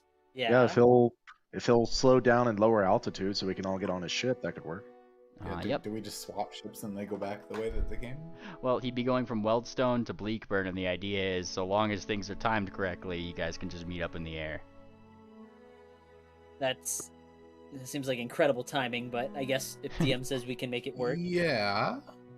There's probably like a brief moment where it's just like, we can't find you. Where are you? I don't know. Where are you? I only got 2 more sendings, so you better give me. You better slow the fuck. It's kind of like that conversation, but eventually. We're on the beach. We'll write a message in the sand. Oh no, the message got thrown away by the water. Let me write another one. Actually, we know that the captain is able to fly in a near perfect straight line because his calculations are so precise. So we'll just tell him we'll meet him at the coordinates where he reaches the beach right before the mountains on the way to Bleakburn. There we go. All right. And among other methods of communication, eventually you guys are on the ship. And there's probably like a big thump because you guys had to carry Fortuna all the way up here. Captain comes forward. Aye. They'll be breaking my ship with your, box. Who you calling a box? You. Oh, okay, fair enough. You guys make... Madame Fortuna is perfectly capable of walking a straight line. She won't damage the ship. You better not. And he sees the Golden Port logo on their side. Or they having to talk to your main stitch, miss. Hey, no reason to call the manager here. I am top of the line. I'm 125-year-old. Maybe some fuses are missing, but don't worry about it. I can still walk. And he kind of nods. Aye, I look forward to it then. Now my warranty expires next year, so before that, it should be fine. Somebody better run a return. And he laughs. He guffaws even as you guys like wander all the way to Bleakburn. Look at you guys go. All right. Well, next on the agenda, we have the funeral still, and we also have Duck's initiation. Yes. Do we want to do the initiation now or after the funeral? I mean, we're in Bleakburn. We should do it now. But we're going to be coming back to Bleakburn after the funeral anyways. Huh. I mean, I'm with Madame Fortuna. We're here now. We might as well. I mean, we might as well bring Duck as well to the funeral, maybe. Well, I mean, that's what I was. That's kind of like my line of thought. Like, did she ever meet? Yeah, well, she was in the bakery. Okay, yeah. Electra would ask, "Where's Duck's Bakery?" What was that? Where is Duck's Bakery? Hang on 1 second. I was going outside briefly with my dog. Duck's Bakery is actually just below the. It's kind of like in the. You guys know where that medical school is for the Gobbo session? It's actually kind of in that area, but like on the other side of the street. Has like a sign in front of it, some little tables. I made it very fancy. You better post a picture since you have now a picture of it. Yes. You of rotated course. the original map, so I'm not. I gotta re-find everything out. That's the school. I got you. Hang on. Coming back in. Right. In relation to the harbor, where is it namely? It's this one right here. That one. Okay. All right. Let me. I'm back at my desk. Desk. Oh yeah, that's it. Okay. This one right here. Yep. Okay. So wait, hold the fuck up. Who the hell is this Duck person? I don't think I've ever met them. Duck is an absolutely wonderful pony. You're gonna love her, or maybe not, considering your relationship with Rod. But regardless, she was a slave. She was a slave in Weldstone that we had freed, and she took part in helping us secure Aetherstone in the mines there. And she inspired us and, quite frankly, saved our lives. So as a way of paying her back for her service to the Bannermanes, we all pitched in and bought her a bakery. Huh. Alrighty. Nice. This is there it is. Players. There we go. Duck's Bakery. A very fancy, quaint little bakery itself with a sign that says Starducks along the outside. Fortuna, you have never seen this place, but you feel like your player probably has. As you as you guys kind of go around here, you see like a couple gobbos that are just diligently going in and out. Some of them kind of like, they seem to be taking orders like from the thing. Some of them like collaborate and collude like outside of our bakery for a second. They trade off some of the contents in their bags. They shake hooves and then they run off. Seems like they're doing things. But then after not too long, There's an opening of the door. You guys see Duck helping somebody, and the table's outside. And here you go, mister. And one right there, one right there. And that's when, you guys see. Give me a perception check. Who needs? Anybody. I'll take it from the party. Alright, give me a moment. Blind or not blind? Definitely blind. Blind, give me a moment. Fuck.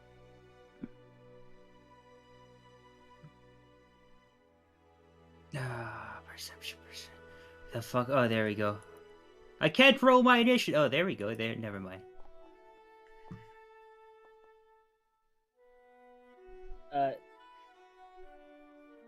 Swift actually, he doesn't go straight to the bakery. He says he'll catch up with the party, and then he goes off somewhere. He goes off somewhere. Where are you going, Swift? I'm going to Eleanor's. Nice. You head off to Eleanor's. I guess it would be... Yeah, out of everybody's roles here, it actually makes sense. Swift, you're the only one who notices this. As you start going off to Eleanor's, you see a rustling in the bushes. Like, about a block or two, like, away from Duck's Bakery. I look at it. I get curious enough. I'm in a curious mood, and I investigate. You go to investigate the curiosity that is this rustling bush. And effectively what you find is a hyperventilating penguin. I don't think I could do it, Mr. Swift. Oh, perfect! Oh, goodness. Yes, no, come on. We've been training for this, lad. This is the time. It would be very difficult for you to fail this. But what if I drop my spaghetti? Oh, that's... she'll think it's endearing, I'm sure. Just try not to be creepy. That's all I can say. You don't need to be creepy. You just need to be nice. As you say and that, I was actually... Gunter okay. falls over laughing. Mr. Swift, you think he's making fun of? I'm gonna die inside. Oh, no, it's okay. It's okay. Here, come on, you can come with me. I was actually just about to go help get you set up, actually. Okay. Yeah, and I pull him along with me to Eleanor's tavern. He goes to Eleanor's tavern. And tavern we ask Eleanor to prepare a picnic basket. Picnic basket? This guy disintegrated a bunch of kobolds and he's still a fucking mess when it comes to girls. As you do. I mean, Sarcy fucking is scared as fuck of spiders, so can you blame him? Alright. No. And, you guys take to Eleanor, she kind of blinks. Hey, is it for him? And points to, Penguin. And he's, like, hyperventilating still. Him and a friend. Oh. Well, he's sure. Nervous. Throw a couple of silver on the counter, and we'll get your, whole shebang. Yeah, he pats Penguin's back, and he, puts a couple, silver down on the table, and he says, plus, we gotta make sure, the business is spread around town evenly. And make sure you're getting plenty of attention yourself, Eleanor. Aye. And she kind of, like, nods. Appreciated. Yep, she packs a very nice picnic. Constantly kind of like, she goes to like Penguin. She's like, what do you want next? And like, he's just breathing. Less anxiety.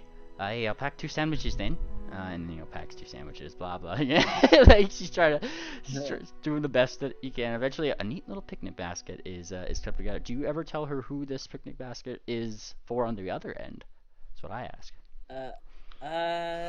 Yeah, actually, because she worked with Eleanor for a while. Also, I said, can you believe it, of all the creatures to be this worked up about, he's scared about about Duck. About Duck! And he looks over, and she, like, looks, like, mildly, like, astonished. Why on earth are you afraid of talking to Duck? She is probably the nicest person in Bleakburn. I don't know. Well, just give her one of these. And then she, like, the last thing she puts in the basket is like a big loaf of bread. Dunk. Ah, yes, of course. Perfect. She's a baker who makes her own loaves of bread. But I'm sure she'd love one to be gifted to her. Are you kidding me? Do you like Duck, Penguin? How could you tell? Breathe, We breathe, Kieran breathe. have our ways. Oh, she's a Kieran too. And then he punk. No. Wait, what? Penguin, I can was- tell you're very nervous right now. He's But unconscious. you You guys are shouldn't gonna have be. to slap him awake. Excuse me? What the? He's unconscious. Penguin. No, don't slap him away. Just drag him to the bakery and wake him up there. There's a much easier way to deal with this. Hold on. I know. Here you go. Alcohol? Yeah. Uh-oh. All right, what are you saying? What is the word you're saying? Oh, come on. I'm not going to be mean to him. Fountain. Fountain. Guys. And but I mean, it's like, I mean, it doesn't even get him wet because, you know, penguins and hydrophobic feathers. But like, it's like just gonna like, I'm awake. I'm awake. What? And he looks up. Still see Oh, I just had the most terrifying dream. Mr. Wait a minute, I got Swift, an you were idea. there, and you were there, and there was a picnic and he sees the picnic basket. Oh, no. Yes. You have this. You're a great griffin. Or Uh, hippogriff. Oh, he starts hyperventilating again. Yeah, he's not going to believe that. You haven't been around him as long as I have. Listen, Come on, Penguin, you lad, got to you be... saved a city. You are a wonderful stallion. You are so nice, and this lash, she's gonna fall head over heels for you. And I use this new feed I got. Oh, and what are you saying too, Triple? Oh, no, I'm just saying, you guys don't understand. You can't pep talk him into doing something. You got to use something like logical. Here, Penguin, I got an idea. I'll just look stupid. And I'll look so dumb in comparison that you'll look amazing. I mean, so normal That's you. a wonderful idea, Triple. and the combination of that and the fact that you have no cause for alarm in the 10-foot emanation, I'm not gonna have, he used to take two couple deep breaths, maybe right, but you don't have to do anything stupid, Miss Triple. I'm probably whatever I do is probably going to be stupider, honestly. But I mean, Remember what I've sure. taught you. It can be endearing and it can go in your favor by being a little bit goofy. So I could mess up a little bit. Yeah, and this lass would love something like that. Oh. You'd get her to laugh, and getting her to laugh is good. Remember. Oh, okay. And you were do we the have hero. badge? What was that? Do we have the badge? No. Miss Fireheart, do you carry around a spare Bannermanes badge for promotions? For this Well, occasion, she I wanted do, the and she textile. swings out what looks to be a very fancy little golden badge, and she points to something on it. Made a little addition myself, and behind it, behind the sacred skeins, logo of the goose and medical needle, there, like where there is the medical needle is instead a loaf of bread, kind of goes around, and she kind of gives a little bit of a smile. Just don't tell Hamden. Perfect. Will do. All right. Well, thank you, Fireheart. You're wonderful. Very resourceful. We give that to Penguin. He looks down. Oh, you're gonna me? And he's like, Yeah. Hey, what better way to get a lass happier than to tell her her dream of becoming a Bannerman is fulfilled. Okay. Okay, but if I mess up, you're gonna have to drag me out of there. Promise me that. Look, Penguin, I got something for you. How about a fortune free of charge? And he blinks astonished. Well, I've never heard something so generous from you before, Miss Fortuna. Sure. I accept. Alright, let's see. Oh, where is it? There it is.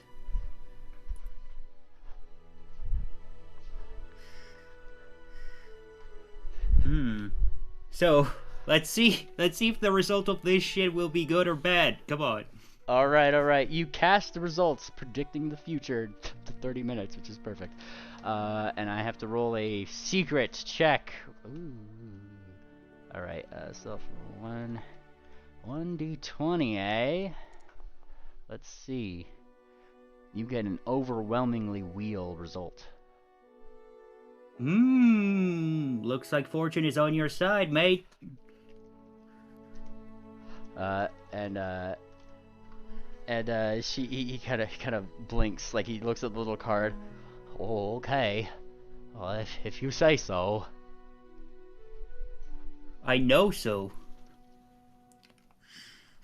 Moonplanter pulls him up to his hooves and talons, gives him the basket, and said, "Let's not waste time before your nerves get shaky again." You've got this, Pingwing. Okay, and he takes the basket, and Gunter's in his bag, gives him like the flipper up, just like encouraging to, hides in, like sticks out his little beak, and he's watching, and then he heads off.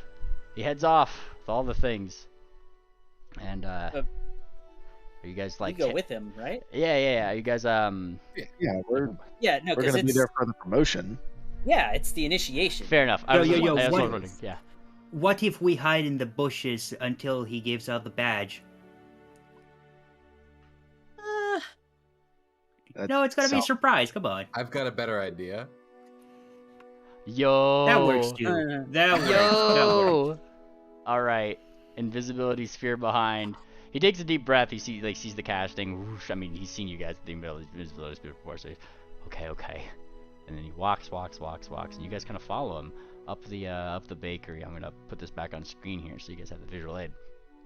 And kind of as you guys like approach, right? It seems to be like a lull in the traffic. There's not like really anybody in. The gobos are out doing their deliveries. There's not a lot of people technically in the city right now that are just absent-mindedly buying bread, but she seems to be very casually wiping down tables, wipe, and then she kind of like heads inside. She seems to just be on like cleaning up things and stuff like that. Okay, and he opens the front doors, and she's just cleaning, and she hears something. Oh gosh! And she sees just Pingwing. Really, it's kind of there.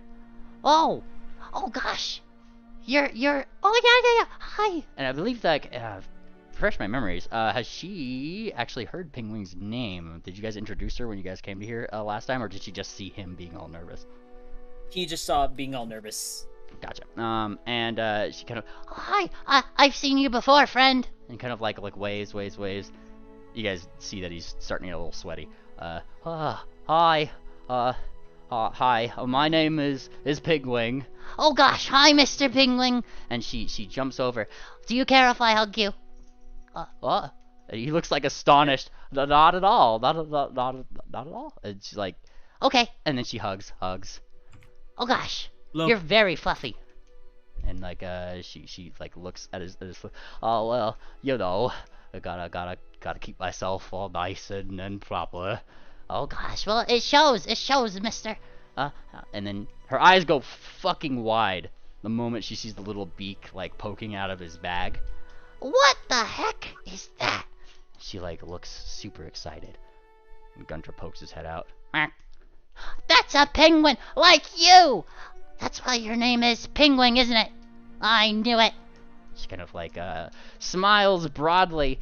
Gosh, oh I'm sorry, I didn't even ask. Did you want to order something?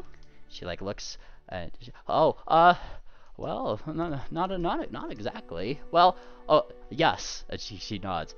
Oh gosh, okay. And she takes out a little notepad. What'll it be? I'll have he gulps. One date with a very cute duck. Oh, he did it. Ooh. He did it. Just wonderful. And he presents the little invisible, not silent. and he presents the little basket, and her eyes go wide. A date? With me? If that's all right, I think you're very cute, and it's just, I saw you that one time, and I've been working up the nerve for it, and he presents the basket, kind of sets it down, and wanted to present you with this duck, and shows her the badge. And then she kind of blinks. Her eyes are like wide as dinner plates. What's this? Well, Miss Duck, this means that you are officially, and he kind of like pins it to her little, her apron. You are a Bannermane now, and gives her a little salute. For timeless glory, Miss Duck. For timeless glory! For timeless glory! Yeah, jump out of the invisibility here for timeless glory. And she just like she does that like happy cry immediately. Like the moment you guys all appear, she looks, she just starts crying. Oh my gosh! And she's just she's freaking out. She almost looks like she might faint herself. Dolan! What? Dolan, look! And like she puts a whole apron on him. Can't see anything in here. No, look, and like moves it. Oh, that's a badge. They got your application, Duck. They did. Oh my gosh. And she runs over to Pingwing and like tackles them over. Boom. Oh my gosh. And she's like literally just like hugging Otto. Like, thank you so. Oh my. Yeah. Yes. And she holds up the order thing. Yes, mister. I didn't even say yes yet, but yes.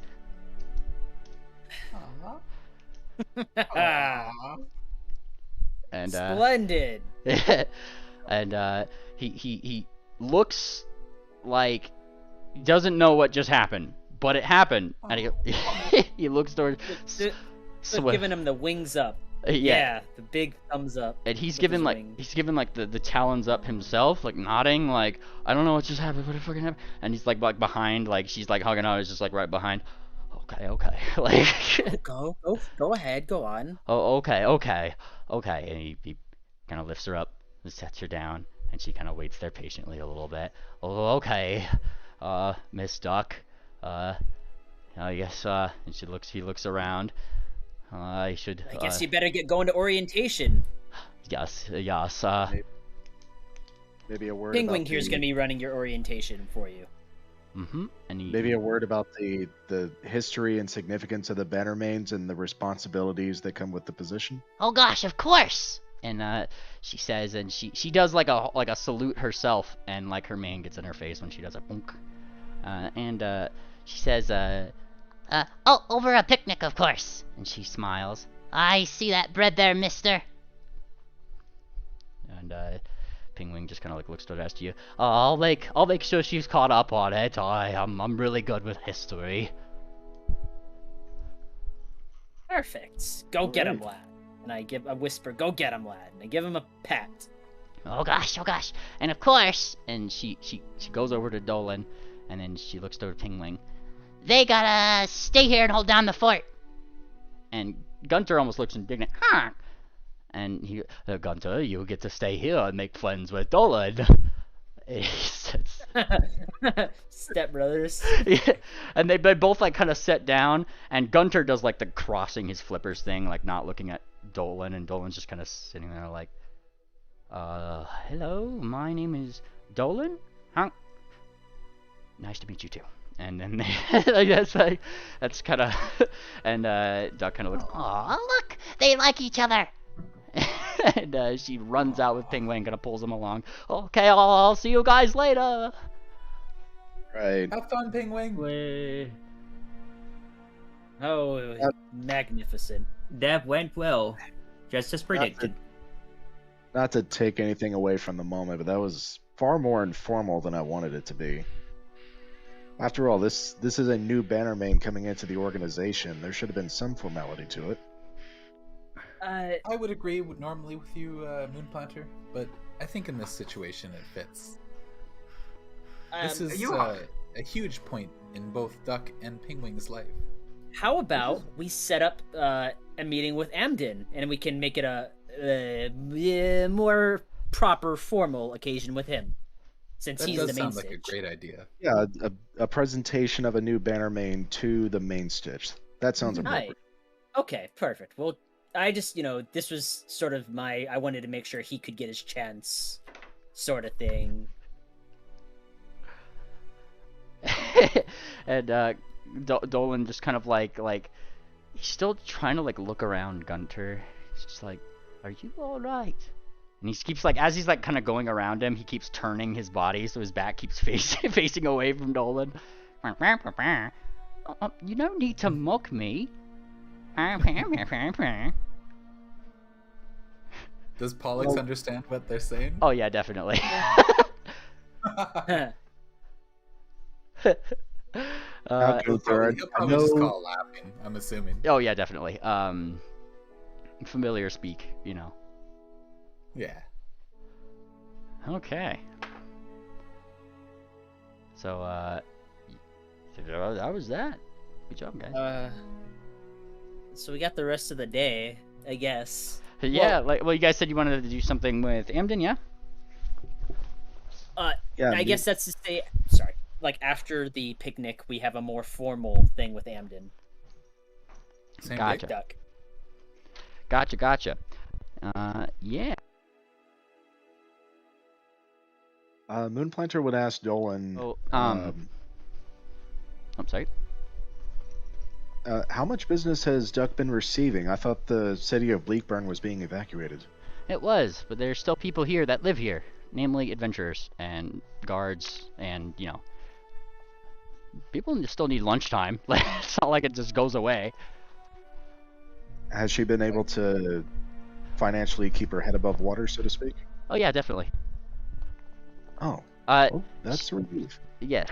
If you you know, if you the more and more you just kind of like poke around, like the more and more you'd kind of I feel like actually Triple, you have underground connections, right? Actually, no, I don't. That's Sarsaparilla who has it. Ha. Well, I'm assuming Miss Sarsaparilla would give you this information. Mm-hmm. It would turn out that there is a little bit of an underground in Bleakburn. And it actually surrounds Duck's Bakery. What? Yeah. Yes. Specifically around the Gobos. There's a reason why she is currently still the only bakery here. They've started a mafia to scare off the competition. Let's not fuck with it then. She's got a racket going. Like Duck sure as fuck doesn't know about it, but yeah, I think she's got like the Gobos are just like, she gives us food, we don't want competition. Like, well, that answered my next question. Is she keeping her supply of flour and other ingredients flowing? Oh yeah, definitely. I'll say this. I'll let the Goosey Two Shoes handle it with their Goosey Two Shoes bureaucracy. And I won't say anything. Dr. Amden is actually very keen on minding his own business. As influential and powerful as he is, when there's something that doesn't directly involve him, he doesn't mind it any attention. I think it is a good idea to have a formal ceremony for Duck, though. Yeah. Yes. I mean, like, Amden did technically give you guys the okay. So, I mean, Moonplanter, it's not like he wouldn't know about this, right? Like, he's literally the one that, like, said, like, he wants to leave that decision up to you, so... Wait, no, I meant the criminal empire of the Gobos surrounding her, not her promotion. No, we should definitely still tell Dr. Amden about the promotion being finalized. Yeah, I think we're just gonna overlook the racket she's got going on. Yeah. That's really funny. Alright, you guys leave the racket be. Hey, if it works, it works. I just noticed your guys' posts and teaching RPG voice chat. It's funny as fuck. Aw. You guys are sweet. Alright. Now, are you guys just waiting for, like, their date to be done, or, like, the day to be ended, or, like, she comes back to her bakery? Like, what's the, Well, since that is happening, I gotta go to that bank. Yeah, I assume they go off and do their own thing, and then we can do our own thing while they're dating. Yes, so, Fortuna, you go to the bank. There's an old man at the counter. Hello, sir. I would like to exchange all these gold coins. Not all of them, half of them. 3,105 gold coins. Say that into again for copper. me, Sonny. I didn't catch that. 3,105.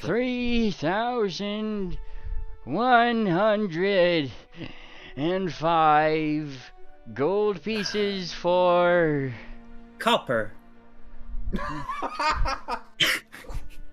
Okay. And he pulls out what looks to be a scale and he starts pulling out copper pieces. 1, Oh, 2, No.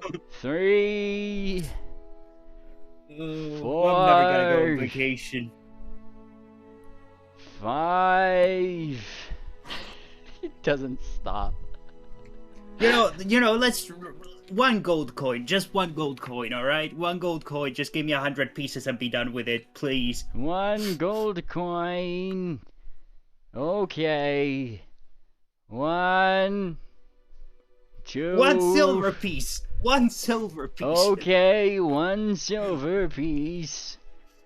1, 2. He counts all the way up to 10. 10 copper pieces for you. Ah, thank you. Well, that was a bust. I think it's exactly as you could have hoped it could have been. Honestly. Look! It's they should put younger people in these positions. I sure do love the young people, he says from the other side of the room. I've Yeah. had this job since 25 years ago. Seems to be the only they one need to left in get- the bank that actually stuck around. He's the only one who still counts it. Yeah. Magic. Yeah. They took their scales with them, so he has to count it out one at a time. Oh.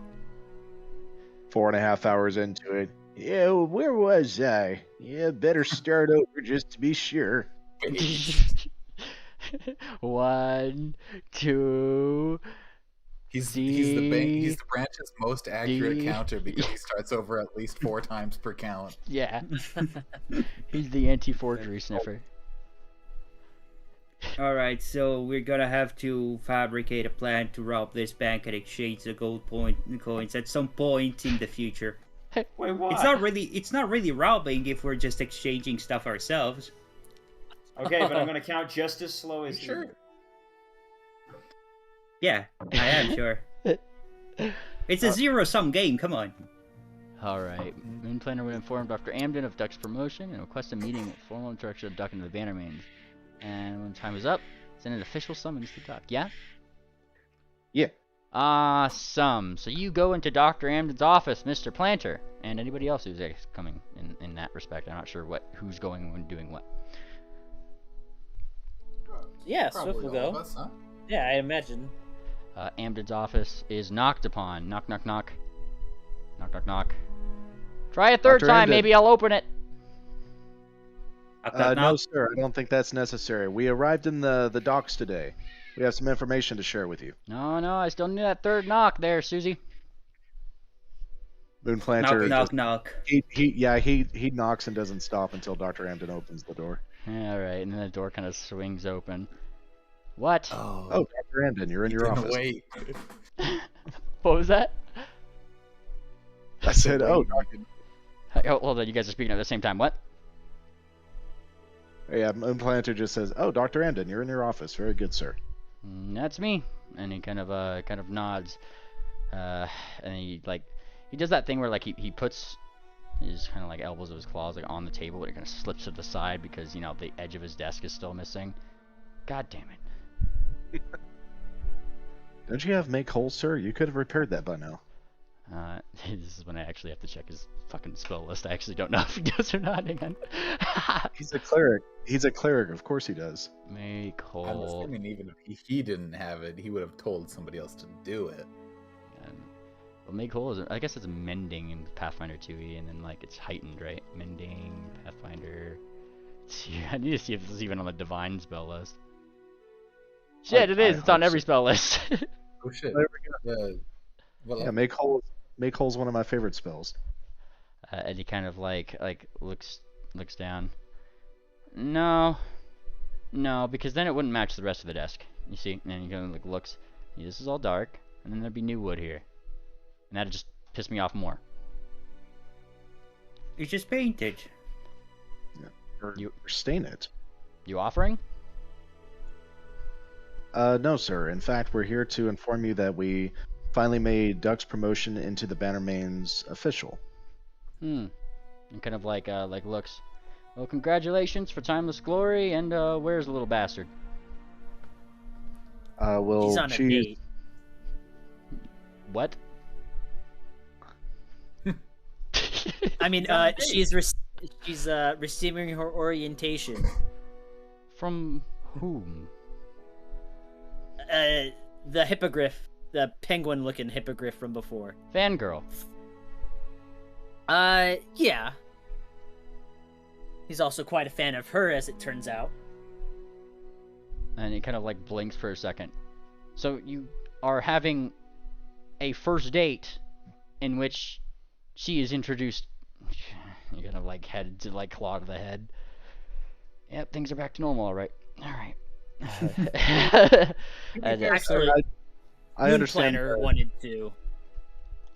Go ahead. I motioned. Snitch. No, yeah. I said Moon Planner wanted to do the formal thing. That's what I said. Yes, I understand concerns for fraternization, but Pingwing is giving her an orientation, briefing her on the history and the importance of becoming a Bannermane. But they were taking a personal moment together due to mutual interests. But I did want to present her as a Bannermane and have a more formal introduction with her here. Should I summon her?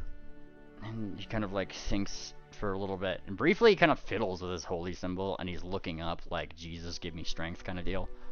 And he kind of thinks, what's she gonna do? Sing me a song or something? Like, kind of like looks to you, Moon Planner. Look, I've been to her bakery a lot. I don't think that me being overtly formal is entirely her thing.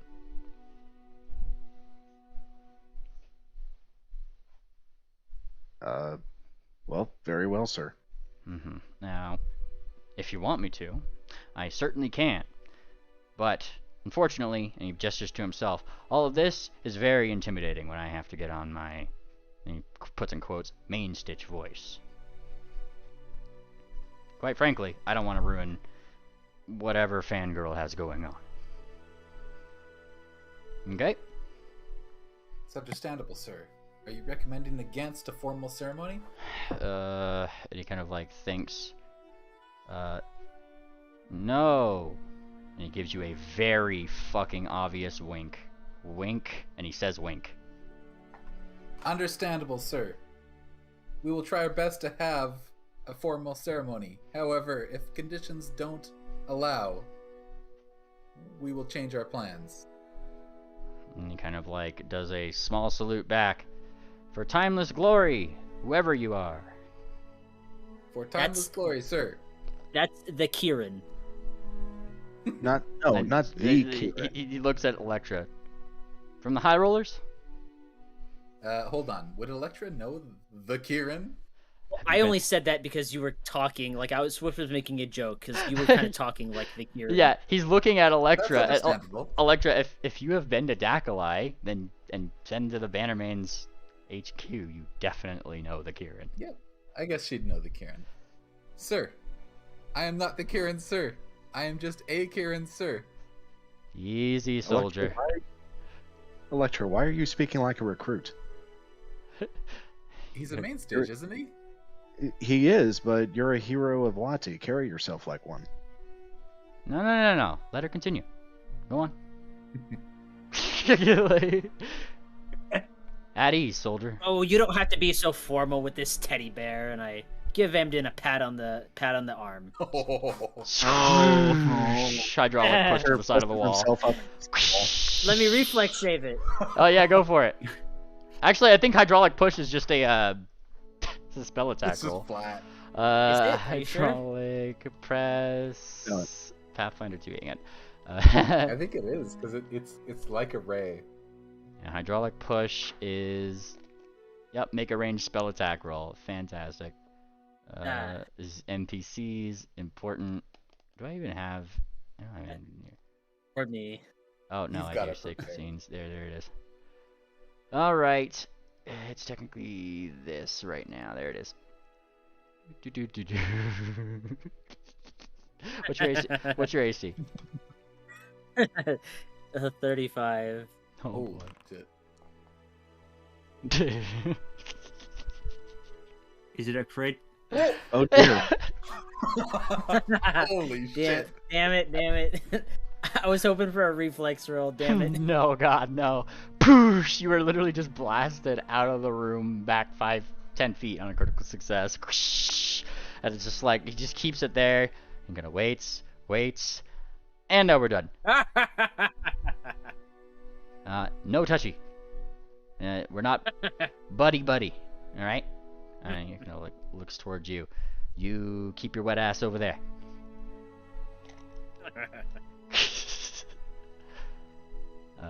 Well, sir, if we're going to skip formalities with Duck's promotion, after this we intend to be traveling to Brashville to have a funeral for Ord. Will you be attending? And it kind of like gives a little bit more of like a sadder look. Look, Barbie, unless you have a really good reason for me to be going, I can't be going to everybody's funeral. And it kind of like gives you like a little bit of like a sigh. There's a lot of things that I gotta do here, and yeah. And he kind of like nods. I've seen it happen to many an adventure in my day. Yes, sir. Thank you. At ease. Let's see. After Ord's funeral, what were our intentions after that? Vacation. Was that kind of Adventure. the last thing that we wanted to finish before Belmare? Oh yeah, we had Cheech and Chong Kobold with us. He needs to make an official apology to Bleakburn. Yeah. Is Ivory Drop still with the party? Did you this would be up to Electra. Did you want her to come with you? I mean, if she asked Electra. No, I'm Electra asking would you. say Did you want her to come with you? yes. Then yes, she's with you. Okay. I don't want her to do anything specifically right now, but. Oh no, she's definitely not in this room. She actually went off. She seems to be checking all of the mail drop boxes in the city, probably with Wickerwind. Mm-hmm. Gotcha. Perfect. I was gonna say definitely with Wickerwind. Yeah, Wickerwind is kind of like Wickerwind and Ivory Drop are off. And, like she goes up to a drop box. Is this the one? Knock. Oh, but that's a really good one though. No, it's not my dropper. Not my dropper. Shakes her head. No. You should get one just like it. It's really nice. She kind of like looks back. You're just rubbing it in, aren't you? What? No, I just saying. Oh, just rub it right in, why don't you? Yeah, where's your dropper? Your dropper? No, I didn't say. You didn't even ask where your dropper You was. I mind said your you need a new horns, you. one. And she like your horns like a fucking Ah, diving board. hey. I'm sorry, that was really mean. But don't make fun of my dropper, you. You got a weird energy about you. What? And she kind of like blinks. Oh, that's right. I didn't have non-detection on. Sorry about that. And she kind of like spins. She waves her hoof, and then if you were detecting an aura, it no longer is being detected. Suspicious ruminant. What are you looking suspicious at me for? And then she takes out like a like it looks like a little pocket watch. As she puts the time, takes out her book, she starts writing things down. Dropper number 267. Not the dropper. Well, there's probably a lot more droppers in the city. And let's go see them all. There is only approximately, probably I'd say like 4 to 7 droppers in the city. But if we look hard enough, maybe we can find even more. Right. And then she kind of like nods. I catch your drift. Kind of thinks. And then she thinks more. And then she takes out her stopwatch and she writes something down. All right, onward. Yay! Prance, prance, prance. All right. All right, Triple, are you with us here? I'm not going to Dr. Amden's office. Why not? Triples. Yeah, why wouldn't you go? He's not my main Stitch. Based. I don't listen. Like that's and like frankly, I'd rather just stay as far away from as possible. I'm with Thumbtack. Oh yeah, no, Thumbtack's being a bad influence on Triple right now. I'm like, did I ever tell you about the time I went to Cat Shack for the first time? This was actually before I met Sarsprill. It's a really funny story, really, and I'm trailing off. Oh yeah, tell me about it. He says he's just like idly stealing berries from people's fucking plates and shit. Hey, did he ever steal from me? He certainly tried to on a couple occasions, and then he kind of played it off as, "Oh, you got me, okay, here's your gold face back. You got me. Oh, really? Yeah. Because remember what I did to my berries? I coated them in soap. Yes, you did. Oh, yeah, you did, didn't you? Yeah, I remember. Yeah, kind of, like, you know, there's probably one or two times it's just like, it goes in the bag, kicks out. Yeah, tell me more, starts making like choking noises, and then you feel like a little berry up to the side of your head, Triple. Thunk. What did you put in these berries? I don't know. You know, I needed to make sure they were washed. What? Why you wash your berries with soap? It makes it better. It gets the essential oils inside of you. He looks disgusted. You're ruining nature's fruit. Don't take notice about the fact that I only do it to the berries, which is your favorite food, but, yeah. What? He looks so offended. You've never seen Pushpin so fucking offended in his life. Oh, yeah. Oh, by the way, we were supposed to, like, weren't we supposed to do something? Here's the, hang on, no, you're not getting over with this, hold on. This is the exact face that Mr. Hims is making when he says, "What?" all offended like. Yeah, that's he. Oh, he's making that face. Yeah. Oh, you know. Well, yeah, you know. Don't worry, don't worry, buddy. I'll get you something later. Preferably with your money. Let's see. So, you know, we had to do something here, didn't we? Lagardo, did you remember what we were supposed to do? And he kind of like looks like he's probably like in that mind, like, do I remind him? Don't worry, I got like. Look, man, I just have to say sorry to people, I guess. Yeah. Oh yeah, we gotta change your skills. Okay, yeah, okay, easy. Just go to that guy, and he points to some. Who's the nearest guy? There's like a guy at the diner that's actually actively looking at Lagardo like, what the fuck are you? Just start apologizing to him. Look, dude, I see you looking at me over there. Look, I'm sorry, bro. I know, I'm red. What about it? He gets scared away. Yeah. I don't think this apology thing is working, bro.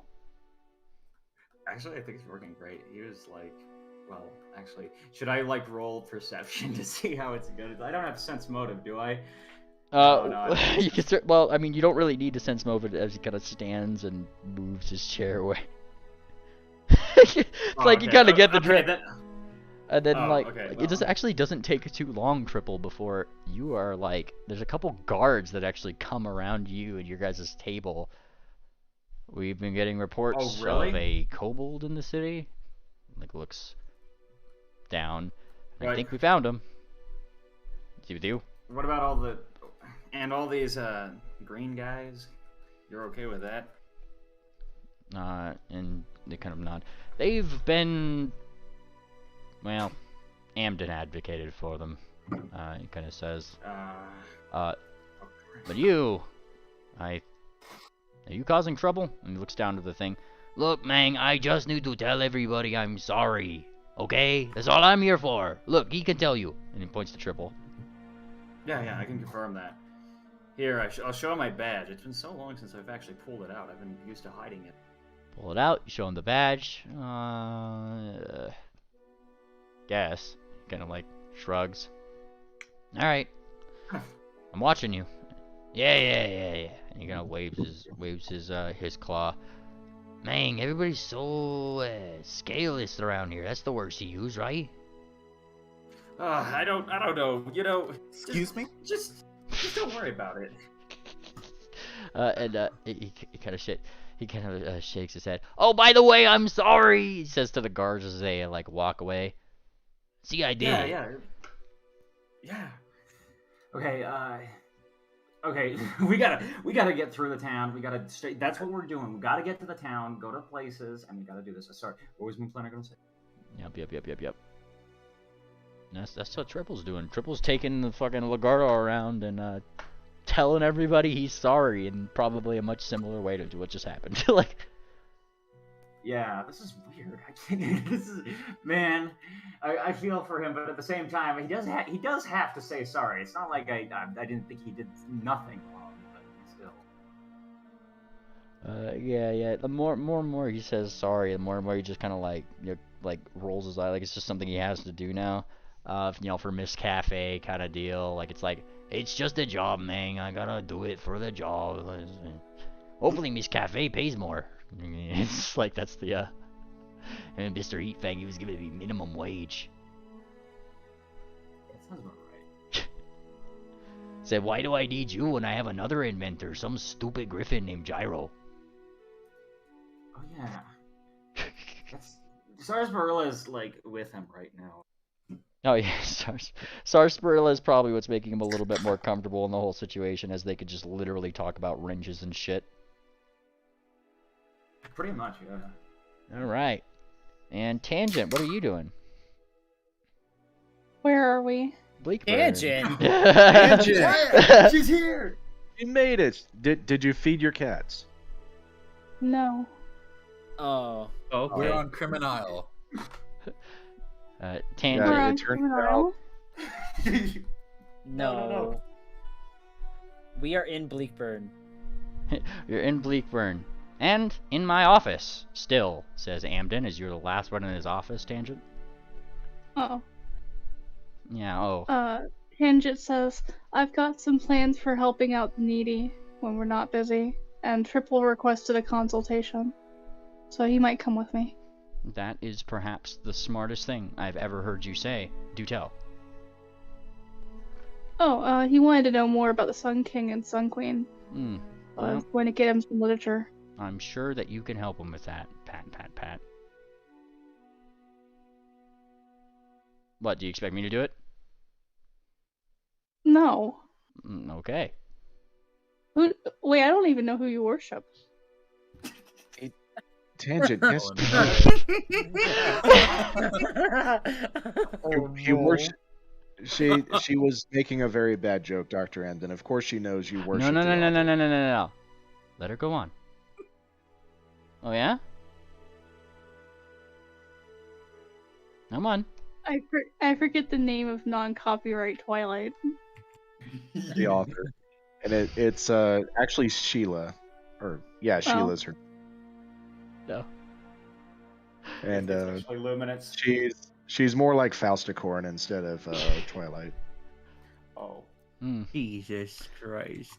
I love how your friend Moonplaner likes to mansplain for you, Tangent.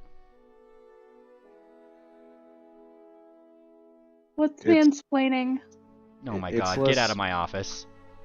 It's less Italian speaking and more reassuring my coworker. But anyway, Dr. Andon, there are two more things.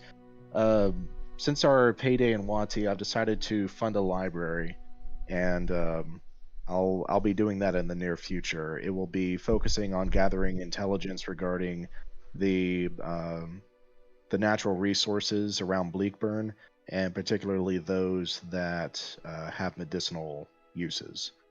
Oh my god, it's time for the bioluminescent plants. No, And dear speaking God in of- heaven, you got yourself a girlfriend. And he looks at, like, Tangent. You guys on this library quest together?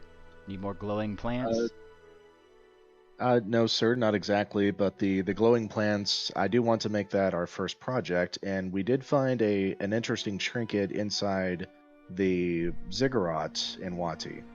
Tangent, show him the token with the bioluminescent plants on it.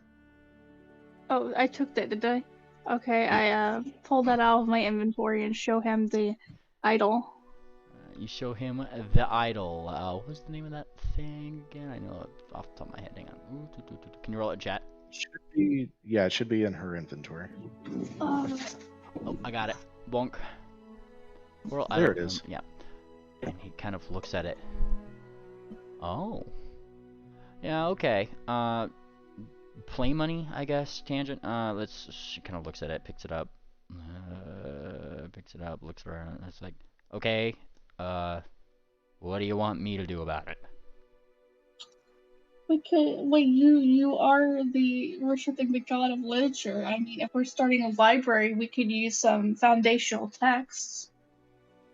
Foundational Wow. text. And he kind of like blinks. Look, if you're starting a library, go start your library. I'm sure that the one in the Diamond District probably has a wing open with your name on it.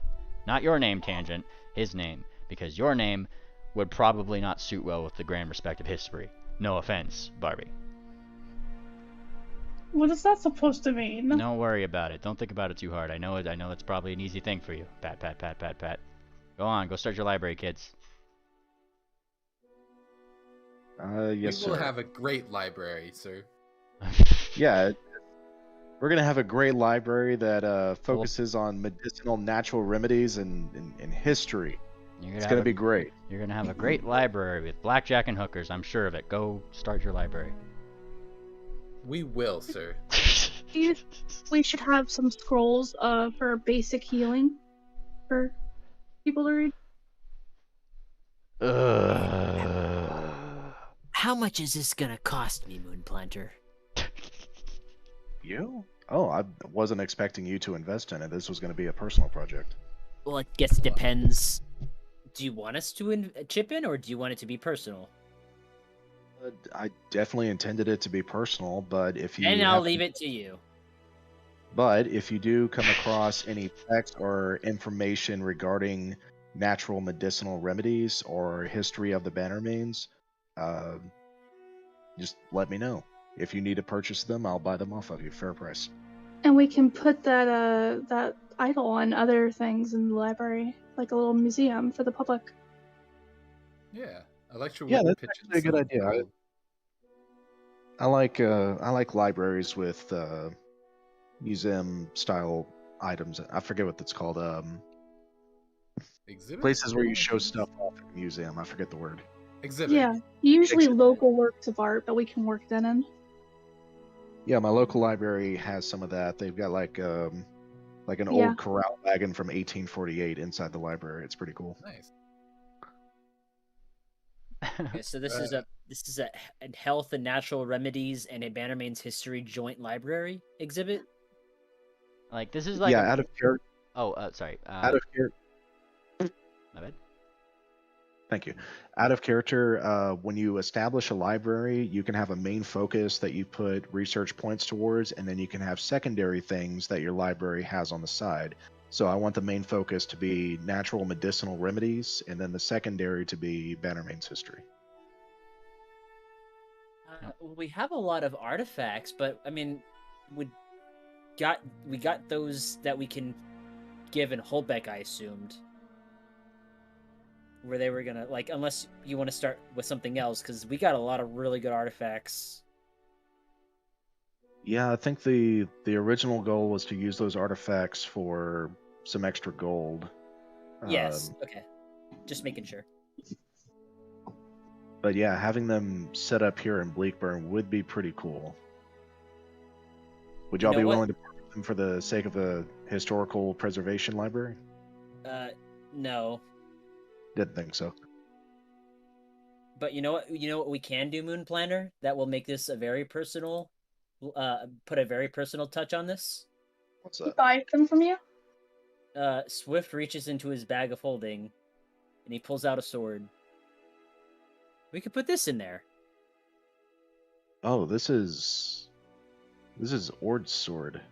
This is Ord's sword. I I don't know. I think we should. Either this needs to be buried with her, or should be returned to Bleakburn, or not Bleakburn, Brashville. I think it should be buried with her. Maybe we can ask them on their opinion, but I think it'd also be nice and preservational to Ord's history and the effort and the sacrifice that she made to let I mean, her she story be left it told. in the will. What did the will say? Consult She the will. basically, yeah, she basically gave these items out. Let's see, where is the will listed? Is it under journal, campaign notes, treasures from Campaign notes. Roberts? No. What were some words that were used in the will? Hang on, we've actually got the will with us here somewhere. So it Everybody starts checking their pockets for the will. Hang on. Airline Bannermanes, important. The Century XP. No. GM, help us out here. Where did we list the will? Because I know it's in our compendium somewhere. I got it. Oh, you got it. Okay. It actually was left to Swift. well, yeah, that's why I have it. Everybody has to turn the will like upside down and try to read it properly. Not me. Swift, I'm leaving to you, old Bessie, my precious sword. She may not be elegant, but she gets the job done. Adventuring with you has been fun. Also, you'll get a wee I'm a Shrigma caps, a kenner, you look your hair, and I'm sure these holy fuck. Oh yeah, you just- still gotta wear that shit. You have to wear it to I'm the sure these funeral. probably up, so I ask you to wear them at the same for at least a week, then maybe rotten, but no vaccines. All right. Swift groans like, oh god, no. Oh god, yes. Surely all Right, of you are going to respect the wishes of such a valiant soldier. Here's what I'm thinking. We'll carry this sword to Brashville, and we'll let them know about the library and what our intentions are. If they give the sword to me, then I'll make sure to set it up in the library. In fact, I should set up a deed to the library before we leave, just so I have proof of that. All right. Planter, just- are you going to commission a work of art of Ord, like a statue or a carving or a piece of art? Does Brashville have sculptors as well as architects? No, I mean not the last time you guys were there. Yeah. And I mean, if you're asking, Amden's gonna say, look, if you want to get some kind of artist to do anything, you're gonna have to go to Holbeck for it. Oh. Well, we were planning on going there anyway. All right. But just Well, I looking need at his to- Drigma caps, and he's like, I know what must be done, but I do not have the strength to do it. I believe in you, Ah. Swift. She's gotta come back from the grave and fucking punch the shit out of you. Uh, That's what's gonna I- happen. the cat, yeah. If you ain't got the strength for that, you gotta I'm need some gonna- strength to fight her off.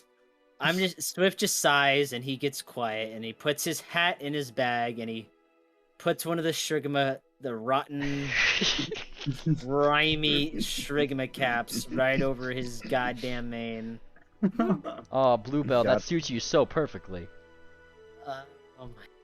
You're free to give me Oh. another hydraulic push. Oh sir. no, I would It's all never. over the tuxedo. I would never in my life. I ruin flap this my moment. wings really hard. I flap my wings really hard to mess up all the paperwork on his desk. You do so, and he smiles. Joke's on you. I'm not retarded. Now get out of my office. Fucking smelly ass.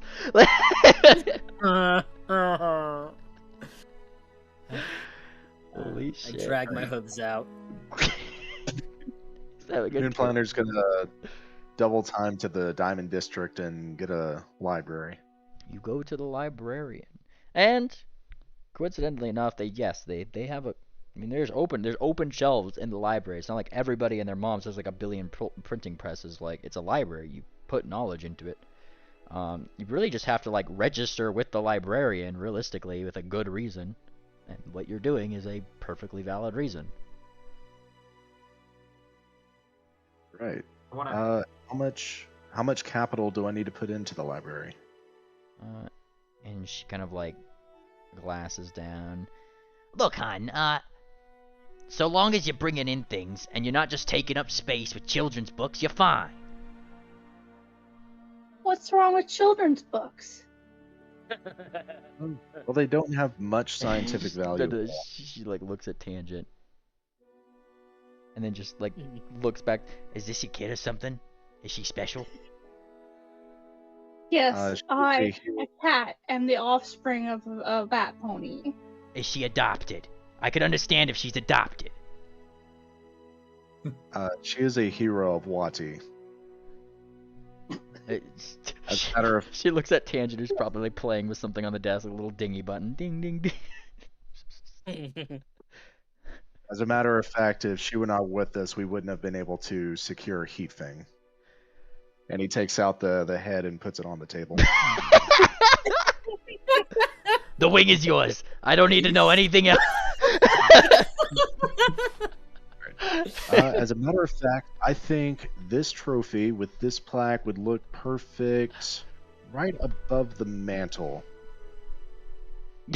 Fair enough. Yeah, she doesn't question you anymore. You pulled out a fucking dragon's head. There's a weird fucking cat model like in the fucking library. Looks like grandma the thing. Oh boy. Like motherfucker. So you guys have a place to do start your research. I might need to look at the rules for libraries a little bit more in depth, but yes. Yeah, I think we can do that between sessions. Do I get a deed or a letter saying that I own a section of library so that way I can prove I'm actually gathering research and whatnot? You get a library card and several others to distribute amongst your friends. Da, da, da, da, da, da. All right. Everybody gets a library card. And I know in the school that's already established, Moonplanter before worked on a research paper. And he submitted it there. He's going to request the librarian to retrieve it and bring it to his library. And she looks like she's about to say, "Look, son, it's not my job." And then like Tangent does some stupid shit, probably sitting on a pillar again or on the top of the bookshelves. Okay, I'll do it. And she goes to do it. Thank you very much. I intend to make this a bastion of knowledge that will bring honor to Bleakburn, so I appreciate any assistance you offer. Uh-huh. She goes out, fucking mumbling. Alright. Can I hire researchers to begin working on knowledge of the local flora and fauna? Probably, yes, but I will have to look up gold costs of that at a later date. But yes, probably. Between sessions? Yeah, between sessions. Okay. I have a question. What's up? Would I be able to find somebody who knows the spell teleport to learn? In here? No. Okay. Like, not even Pingwing technically knows. Pingwing knows the ritual to do teleportation circle, but like not teleport, yeah. That's no is an answer. I completely accept that. And I believe I was gonna think Triple, you said you wanted to check on Pingwing? Yeah, I want to do the thing. I want to like go near it with my buds and go like do the like thumbs up. You're doing great. Yeah, and he's actually on a date in the park. Down here. Yeah, we're not gonna be. Well, we're not gonna like annoy him, but we're like gonna pass through. They better not speak up. I'm gonna pass through and just kind of go like, yeah, you're doing great. Yeah. Yeah, like the there's like a meme of the guy like thumbs up, like yeah. Pretty much y'all. And you guys kind of pass, and like when you guys do pass, it's from a distance, but oh my god, like Duck is like singing and like clapping, and she's like looking up, like super impressed at all the little minor prestidigitations and illusions that Pingwing's kind of doing on the date. And he seems to be kind of giving his history lesson in that way, because might be assumed that Duck is a visual learner, so he's like putting on little illusions and things, like maybe historical events, examples of different Bannermanes salutes and that kind of thing. Yeah. Like asking her maybe like what her role would be in helping, and like solidifying, you know. You hear her singing and then nodding. Oh, yeah. If you do that, it makes everybody feel good. It's like, huh, really? Yes. You. And he smiles as you guys go walk by. A bona fide bard. Wow, bona fide. What does that mean? Great. Wow. It's like kind of the aesthetic. Are we still traveling together? I mean, you guys are just kind of doing business around town, whatever needs to be done. Okay, I want to go over to the church and help feed the needy and maybe take donations for the library. Nice. Give me a diplomacy check. Actually, Oh. don't give me a diplomacy check. Do you have the make income macro on your bar? Do I have what? The income macro on your bar. Yeah, I do. All right, roll that for me if you can, and do it for a day at your level. Good on you, Tangent. What skill are you to be using for that? I don't see it under utility. Where is it at? It's not a utility thing. It's go to the compendium, look up macro, and there's one called action macro. Oh, no, not action macro. Sorry. That would be PF2E macros. And if you click that, there's one called earn income. Just drag that to your bottom bar and click it, and it'll give you a fancy menu and everything.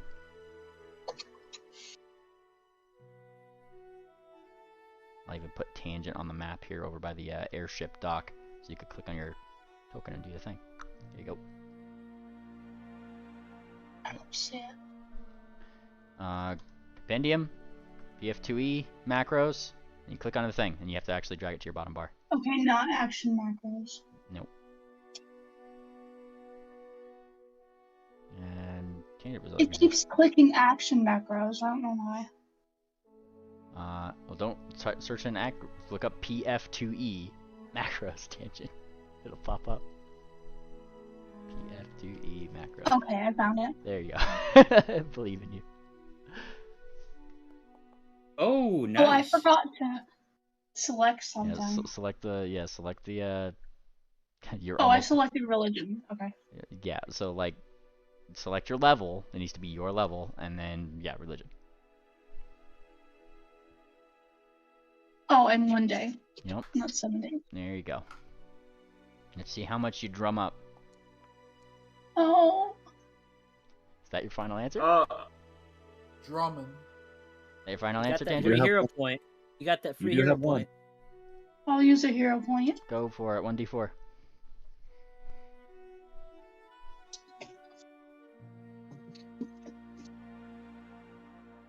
Tangent, you still with us, bud? Where's the 1d4? 1d4, Tangent. Give her a second. There we go. All right, you get your reroll. Go for it. You can do it, Tangent. We believe in you. I believe. Oh my god. Aw, Darn. that Still, teased a 50. still, 1 gold and 5 silver is not anything to laugh about when it comes to commoners. I mean, like, you definitely got like a decent amount of like donations. You get your hero point back, but I mean, like, it amounts to 1 gold and 5 silver. Drop on the bucket for Heat Fang's horde. Definitely, people have like seemed on board with the idea. Yeah. Alright, what kind of books can I get for 1 gold? 5 silver. Yeah, that kind of makes sense. The city was kind of deserted, wasn't it? Well, it's like what kind of books, or I guess, what kind of, were you just looking up blank books to put in the library, start writing up? Like Yeah, can I find a scribe that would be willing to illustrate a scroll around a medicinal herb, maybe? Not a scribe, but hang on, book. Let's see how much books are. Oh, here you go. So if you wanted an illustrated book, that would be donation gold. 4 silver pieces. Otherwise, a basic. Like they have like different levels of books. Here's a couple. Like a formula book is like 1 gold piece, right? Illustrated book says value 4, but I'm gonna give it I guess it depends on your illustration. If you're just doing like diagrams and illustration, I'm gonna say it's like it's got spaces for that. It's definitely got the paper for it. Is more what it comes down to. So like 4 silver pieces per one of those.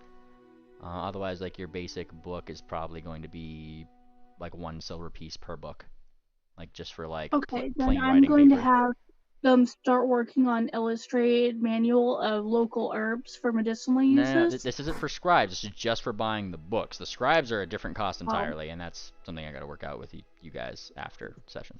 Oh, okay. Because yeah, I wanted to get that going so that while we're traveling, we can come back and have that done.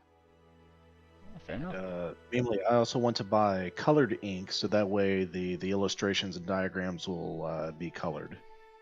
All right. Let's see. There is inks. Any sort of like normal extra ink and stuff is like 1 silver piece. So I'd say like probably colored ink would be 3 silver pieces per. But you know that'd probably be good for 3 or 4 books, realistically. All right. So 3 silver pieces. Yeah, per like 3 or 4 books that you want illustrated. All right. I won't get too How many- granular with it or anything. Just if you're funding the library Yeah, and putting in the cost for the materials and stuff, like in a reasonable amount. Yeah, but in character, if you decide you want to write up a summary of all the Bannermanes again, or just link to it in campaign notes, that'd be nice.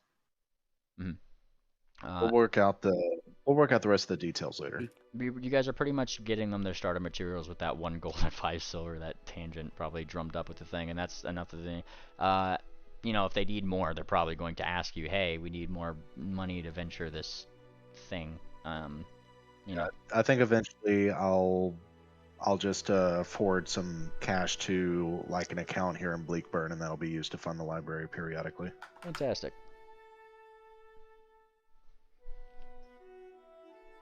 All right. All right. All right. All right. Alright. You guys Any just... other business in Bleakburn for anybody? Yeah, how much downtime are we getting? Is that our day or?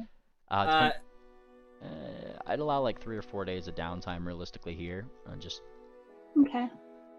Oh yeah, Penguin was supposed to make me something. Can I check in on my? Oh yeah, the things that Pingwing was making you. It was improved invisibility. Yeah. A scroll of invisibility. Yeah. Uh huh. What level? At 4th level. 4th level. Okay. Let me get that in your inventory really quick. I assumed we got those because I got my armor. Yeah, you got your armor. I didn't get the thing to tangent though. Spells, invisibility. Maybe he forgot about me until I mentioned it. But he's been distracted. Penguin. Oh, yeah. Here you go. He like shoos you away partway through his day. Here you go. It's in your inventory now. Okay. Sweet, that'll come in handy the next time we have to fight. Especially if I'm going to be on heavy healing duty again. Yeah. All right. So 4 days of downtime. Fantastic. And then to. Yep. And then we go back to, let's see, a Theon map. Let's bring you all back here. Mm-hmm. To Brashville, yeah? Cough and dance, cough and dance. Off and dance. There we go. Just fucking going to Brashville. Woot toot! All aboard the train to Brashville. Let me pull up the map. Have you seen? Can I activate the scene? Activate. There we go. There we go. Moving on the way to Brashville is... it's pretty quiet. Not really Did a you lot. leave me in Blakeburn? I can't believe this. I didn't leave you in Bleakburn. Wait, Tangent, you're in Bleakburn. Why are you in Bleakburn? Pull the scene. Okay. That's because maybe her token is still there. No, I got you guys here pulled up. Alright. And you guys kind of like come to a land. Now, I mean, compared to the last time you were here, all the buildings look different now. Go figure. They've definitely been at work rebuilding things. That is for damn sure. And like, I mean, as you guys land, you kind of hear some more like crack, crack. They seem to be generally probably rough housing in the middle of this city, in the middle of the town with, yeah, you can see him from here. Chauffeur. Oh, it's good that he's here. Mm. All right. Sarsaparillo's not here. What's our main Stitch's name in Brashville? Bradley Fastener. Is that real? Yes, Bradley Yes. Fastener is the name of the Brad Fastener. It's like the Bradley Fastener. Okay. Yep. Oh wait, that wasn't supposed to be posted. Oh well, yeah, I can leave it there. Neatly No. delete it so we don't see it. No, don't delete. Wait, what Uh-oh. happened to the song? What was That's that? okay. Oh The song shit. got deleted. Ah, damn it. I'm sorry, Moon Planner. Hang on. Do I Just push okay, up. Just thank- push the up arrow. Yeah. It's fine. It's fine. I had it still saved in my copy paste. I didn't lose it. Based. Okay. Yeah. I mean, it seems like Bradley Fastener and some of the Bannermanes are like literally just fucking wrestling with the dragon in the middle of town, who is flailing and like everybody is just kind of like over here, and they kind of give you like a wave. Morning, like.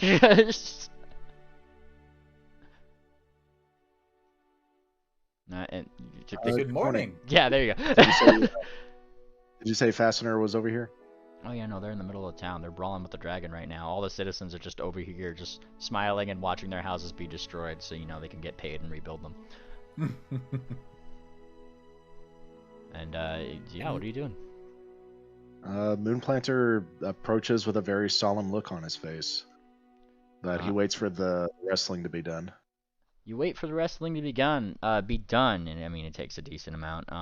Quite frankly, they don't even know you guys are there until they're just kind of like all panting, and it's just kind of like those, "We good? Yeah, we're good. Yeah, we're good." Like. And then Bradley looks, "Aye, you lot, come on, bring it in, bring it in." He gestures. Good morning, Main Stitch. Good morning. We've returned from Wati, but we have terrible news. How about we talking? Where's Ordy? Well, that's the bad news we have to share. Oh yeah, I was gonna say, where's my favorite Bannerman? And he looks around. And he looks. Ward sadly fell in battle fighting against a horde of kobolds. We were completely surrounded, and she was brought down many times, but she got up just as many until she couldn't anymore. He blinks. We've brought her back.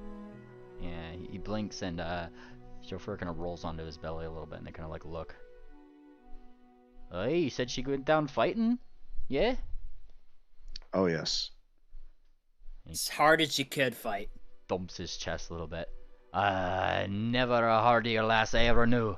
And like, he gives you like a clap on the back. You gotta tell stories about her. Yes, sir. In fact, I have written a eulogy for her.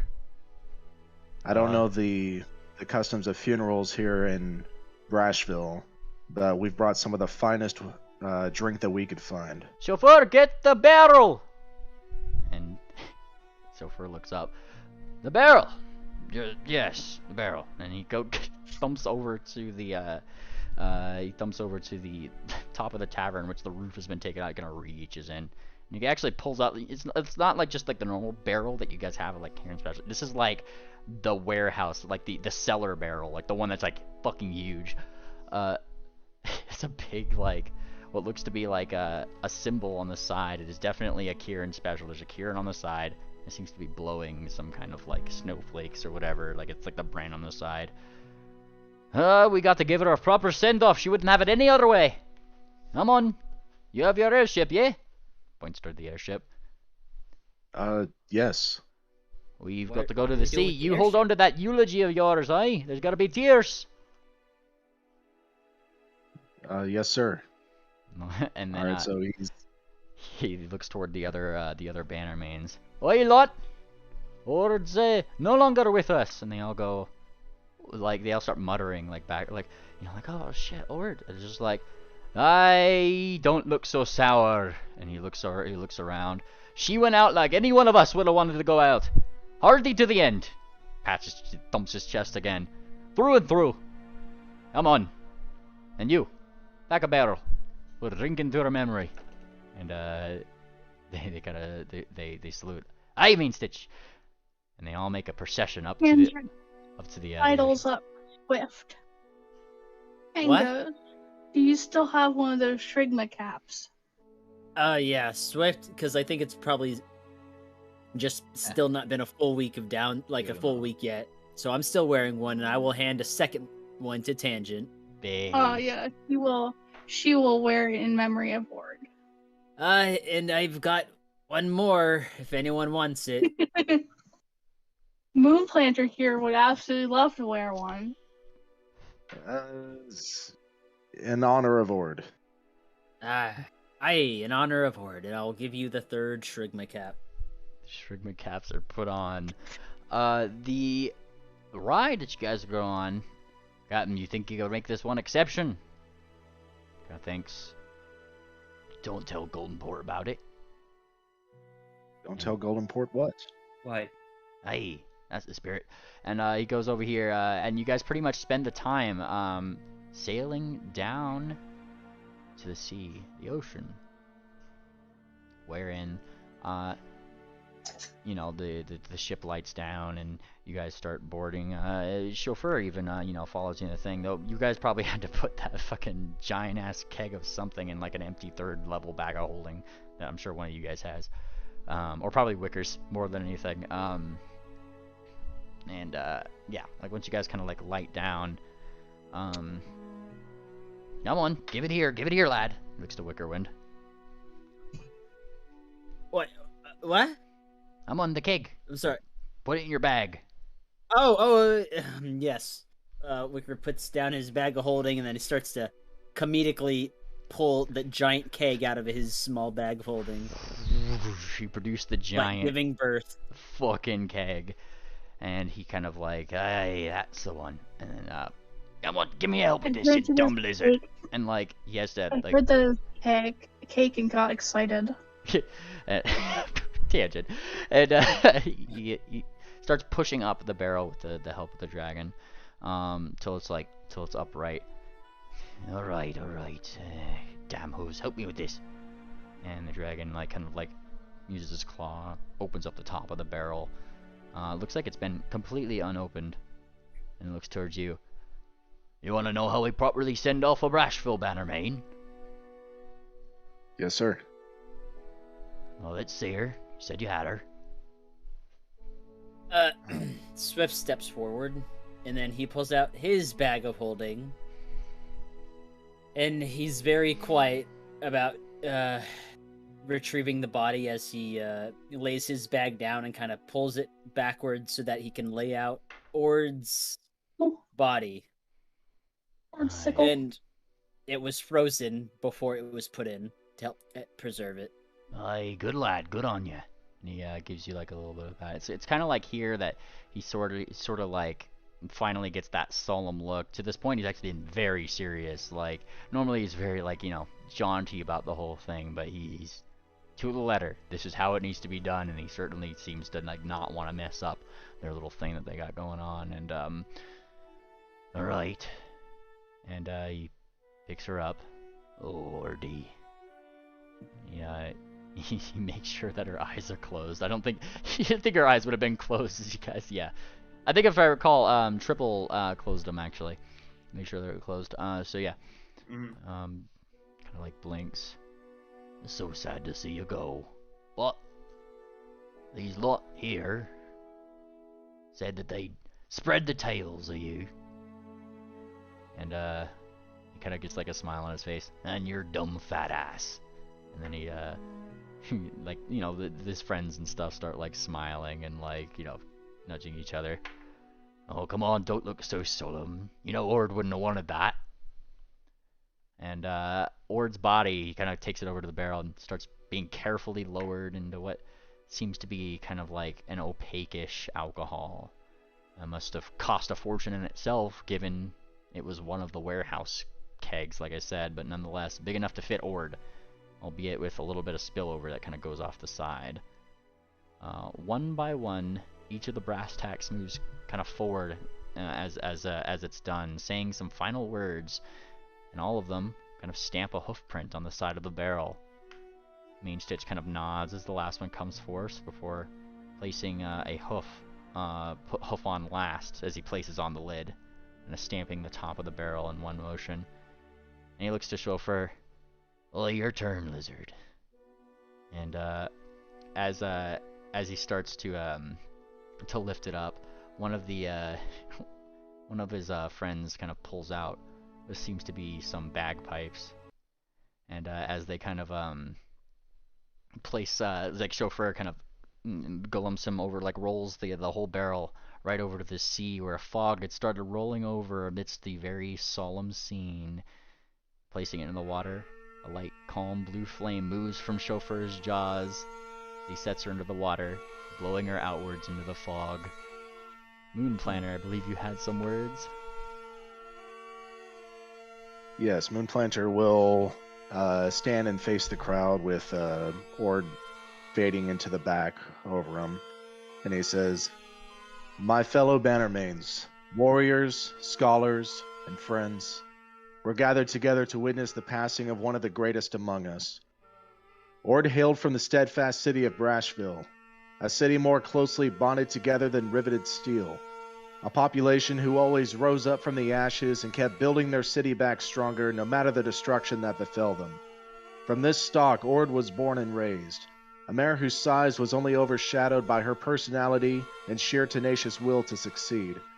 Her battlefield prowess was always a sight to behold. She wielded her sword Old Bessie like a titan, and with it destroyed any enemy foolish enough to be caught in its swing.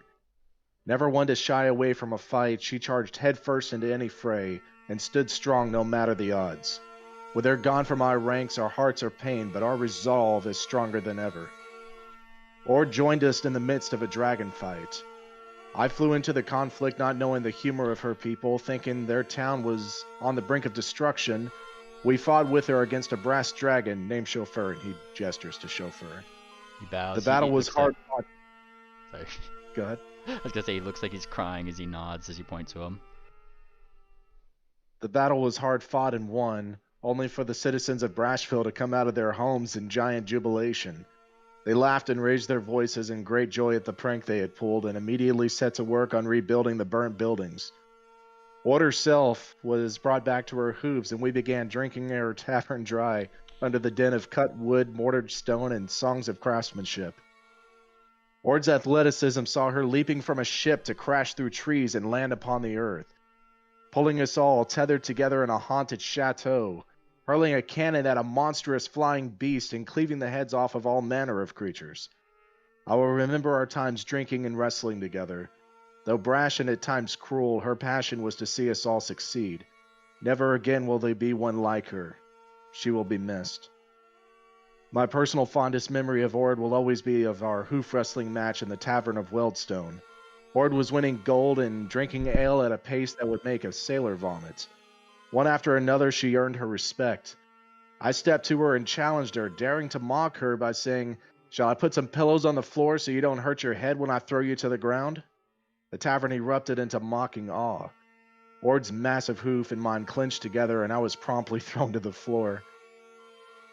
And he takes a moment to kind of fight back tears, and he says, "That was only the second table Ord had broken that night." As my shoulder writhed in pain, I could barely recall her looking down over me and saying, "Whoa, whoa, yeah." Nice. And The time we... Oh, sorry. I just one more paragraph and then I'll be done. The time we spent together at night, drinking and talking of home, led to some personal shares. Old Bessie's hilt is crafted from the wood of a towering redwood tree. A tree that's long lived and grows to heights no other tree can match.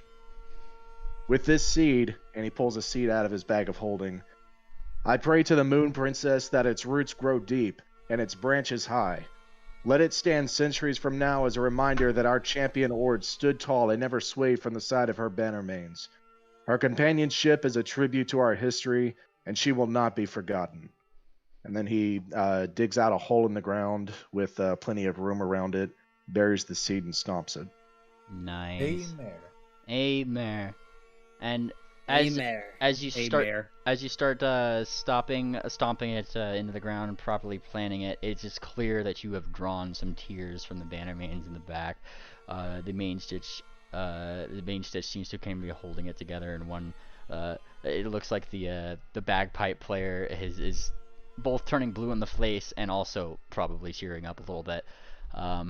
As his song comes to the end, and you hear him take a deep breath. That was so beautiful.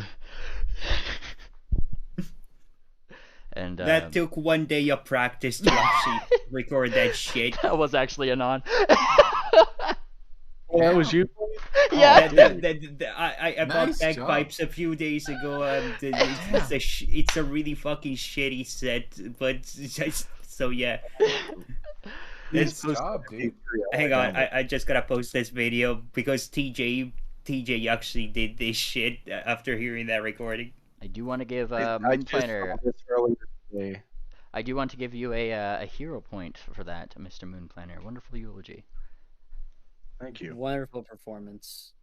And as the barrel of Ord strolls out in the distance, everybody just kind of watches and then looks to each other.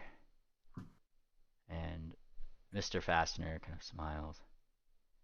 Aye. So when we getting drunk? Now, Yeah. Right now, sir. Mm. We should build a bonfire. Eddie, chauffeur kind of pats his chest. I'll light it. Yeah, Yeah.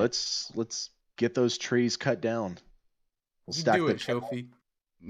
we'll stack the bling and build a ring of stones around it. You say that, and he kind of like he smiles, and then he like double takes. Like do I know you? Never mind. Like, It's okay. Yeah. I heard your parents say that. Yeah. He's don't ever call me that again. Like shh. Electra looks back at him. I will, and you'll like it. She says playfully. Are we popping the cork on the Kieran special first or the brew? I just pop them both. Yeah, Yeah. we're gonna drink them both. All right. I play Ord's hype theme one last time. Oh, don't. Oh. yes. This is the party Hey. music. Uh, As you guys start I jaunting miss around, this music. as you guys start jaunting around the the camp, I'm sure like this is what everybody's dancing to, specifically because the bagpipe man, he's there. Really brings back some memories. Memories of fat asses, memories of better times, memories of koboldless times, probably. I liked when she beat the shit out of Sharon Triple in the cave. Yeah, that was pretty funny. She was just What mad kind and of she roll do started I make to get smacking him drunk? around. What kind of roll do you make to get drunk? You drink. You don't roll, you drink. Really. What's up? Well, there we go then. Where's If you're putting this song as her last theme, have you heard this from the same where you got this song from? Oh, this was Ord's hype I think theme this for would be battle. more- Oh, I see. Yeah. Wait, where's there we go. This is what I needed. Oh, there we go. I think You it's never quite felt your balls were safe around the lass.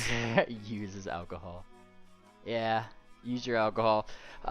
You guys partake in the entire barrel of Kieran Special. Quite frankly, you probably they probably asked for more by the end of it, but you know that's up to you guys. If you There's guys more.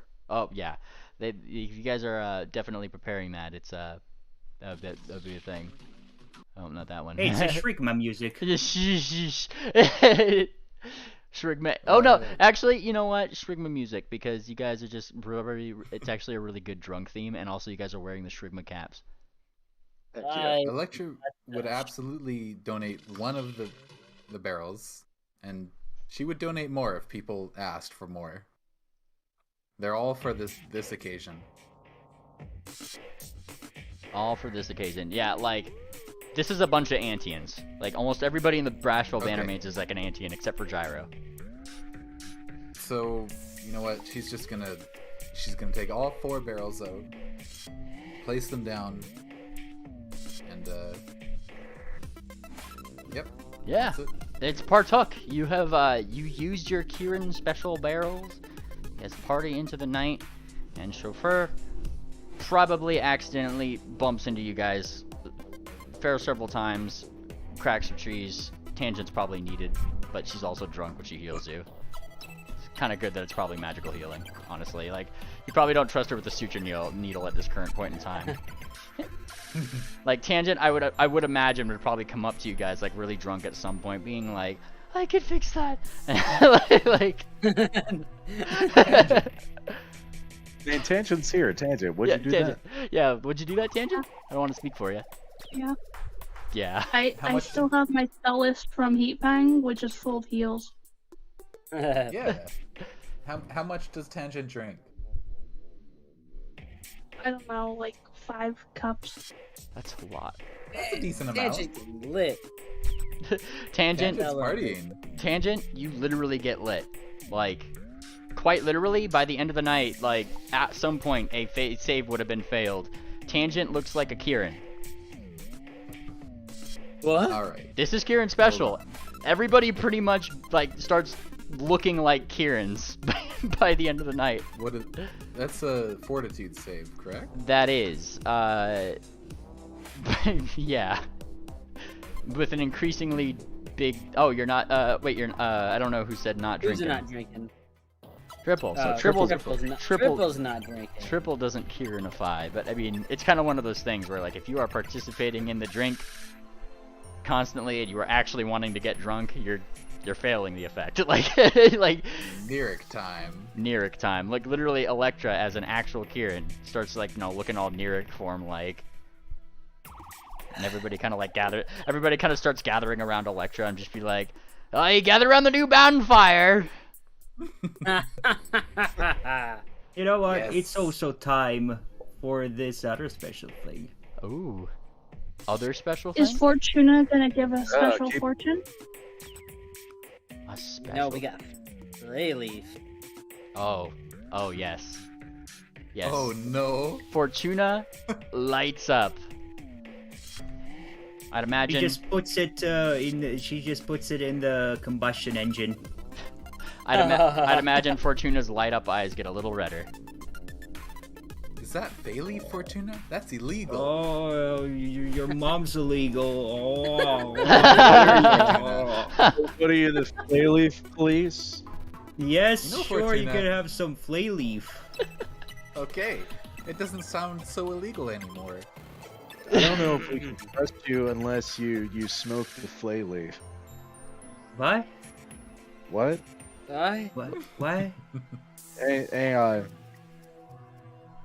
The planner just walks off after rambling. Oh, he's gonna start initiative. Don't go too far, Moon Planner. Where's Tangent? Thumbtack. Patience on top of Fortuna's box. Thumbtack is on his back in Tangent's hair, and he seems to be drunk as hell too. Oi, don't split the party, Moon Planter. Where is Triple? Where is Triple? He's not drinking. Now, Yeah, but is he with the White party guy. or is he off doing his own thing? yeah, what is Triple doing? Yeah, I'm off doing my own thing. Yeah. I couldn't hear you, Triple. Speak up, please. Oh, I'm off doing my own thing. I feel like You're not even smoking the flay leaf? Come on, man. I feel like as you're doing your own thing, like, just like Moon Planner would. He wouldn't probably notice you given how fucked up he is, but like, I mean, Triple, Moon Planner just kind of rolls out in the woods, generally where you are, probably to take a piss, but you know. Okay, well, for the sake of being ethical, I probably should go back and like find another spot to practice. So, yeah, You're the designated driver. there. Yeah. I have a question. Yes. What's That's a driver? question. Could I light up the Fey Leaf with this without being dangerous? You could light up the Fey Leaf with your breath attack that you get from Kieran Special. Yeah, oh, I didn't realize I got one from Kieran Special, but I do have a focus point from Dragon Breath. Oh, you could do both. I won't stop you. I'll do that one. Alright. In case you're curious on the effects, Electro, look in TTRPG voice chat. There you go. There's the Bannermanes homebrew. It has Kieran Special on it. And just for your information, drugs and rules, Kieran Special. Here it is. Special. Kieran Special gives the drinker ability to cast Fire Breath in a 15-foot cone once per drink, while the effects of this drink still last. This does not offer the same ability to creatures who have a breath attack, but instead gives creatures with an existing Fire Breath attack additional damage dice during the same duration. My main question was, could I do that without harming, like, people in a 30-foot cone? No. Could I just, like, blow a little bit of fire out just to light it up? Oh, angel scaled. Allow me.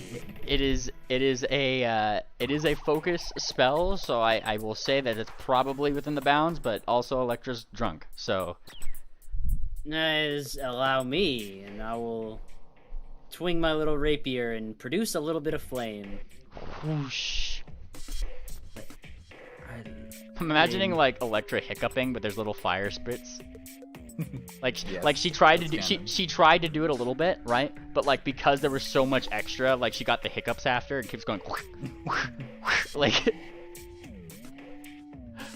and then that sounds about right. She kind of looks like Spike lighting the Olympic torch. Yes, exactly. Every time Electra hiccups, it goes like kirk, kirk. It's a little Kieran noise. The fire coming out of her mouth is a little blue. And it doesn't seem warm enough to actually light anything. Alright, Swift, you produce your flames. You guys have a wonderful night. Is there anything else you guys are doing other than partying through the night? Moonplanter does want to come up to Triple and offer him a drink. Triple, there you are. There's so much Kieran Special. Drink with us. Let me think. I'm painting ore, and I say, don't need to be hunting me anytime soon. Before kind of like finishing it up, basically. This guy just doesn't want to turn into a Kieran. I know it. His Kieran wrist. Yeah, the thing is that he's like all depressed looking, but it's not a depressed look. It's more just like he's focused. Yeah. Focused. I'm sure that the main stitch will like it's your. Hey, come on, lad. What's got you down? It's just insistent. He's just sticking to it. He's practicing his forms and his painting. He is painting up a storm. And dude. And in between physical, you know. Gotta make sure Johnny Nitro. Yeah. Sonny Nitro, yeah. Somewhat of a like curious, like definitely the main stitch kind of just. He doesn't like pull you in or anything. Hey, bonk, and he kind of like lays. He's trying to like focus on what you're doing. Like, yeah, like Moonplanter is going to uncharacteristically put a wing around your shoulder, Triple. And he's going to lean a little uncomfortably close, but not too much. And he's going to say, "Listen, Triple, I know you generally only open up to Sarsaparilla because to know each other it makes sense, but we fought together, we break bread together, we watch over each other, it's sleeping at night, and the point I'm making is there's trust between you and me, and you've been acting differently since Wati, and I'm wondering, is something bothering you? You're not telling everybody else, because we've been watching and noticing, and you're not acting the same way you used to be. What's going on?" The first part's gonna make my cheeks go pink, but the second part's gonna go like, wait, actually, yeah, well, you see, did you ever read the part that she left for me? I probably did, but I don't remember it. What did she say to you? She said to just, well, I guess you could just say to stallion up. And that's what I'm gonna do in her memory. Well, this is the first step, lad. And the main stitch gives you a ord-sized tankard. What's Lagardo doing here? Oh, yeah. Please tell me he's still with me. You know what? Give me a higher low. Oh, yeah, hi. Alright, let's see. Bruh. Bruh. He's definitely still with you. Okay, Lagardo's a worker, and he, we got. Actually, he might just be drinking. I might just give it to him. And Ricardo would say like, "No, man, if Ord told you to, that Ord told you to man up. Here, this is the whole mug of testicles right here, bro." Man up. Oh god, I got it. Come on. Listen, hang on. Listen, Triple, and now he's like leaning on you, and then he pushes off of you, steadies himself, and then he keeps to going. Listen, you don't have to drink to be, stallion up, all right? The person's ability to hold down alcohol might hold a lot of weight in a lot of places, but between you and me, it's for fun. Hold on, mister. And the mage just said, Planter, don't get ahead of yourself. Drinking's the most manly thing you could do. Obviously, here in Brashville, Triple, with the Bannermanes that Ord came from, it's an important part of their culture. You should partake to honor her, because this is her funeral, and it's about us coming together and celebrating the life she lived and the courage she showed us. And to neglect everyone here celebrating the life she lived, you're turning your back on her. That's no good. It's no good, Triple. All right. You understand what I'm telling you, right? All right. Let me finish this up, and I just put one last little thing. And now let me just go ahead and here I go. Hooray for peer pressure! There you go, Mealy. Yeah? What about this? You ever see the Emperor's New Groove where Kron has to give the drink to... this is so mean. I mean, I can't finish the whole thing, but remember, I'm training to be... I'm a rogue. And Yes, so drink it. Come on, I have to drink... Yeah, I'm basically, drinking just a little, but man... Not the whole thing, because good lord, I'm going to die. Yeah. After 2 seconds. You try to drink. You drink. I mean, are you drinking enough to get buzzed? Oh, I can't even. I can't even tell. Honestly, it's up to you. I'm kind of going with a fourth of it, and the rest I'm finessing. A fourth of it, you're drunk. Let's go. What the heck? He gave you a large... He gave you an ord-sized tankard. That wasn't supposed to... Okay, yeah, okay. Might as well. Now I have to do... Triple here. Triple. I got triple. Hey, hang on. Triple, listen to me.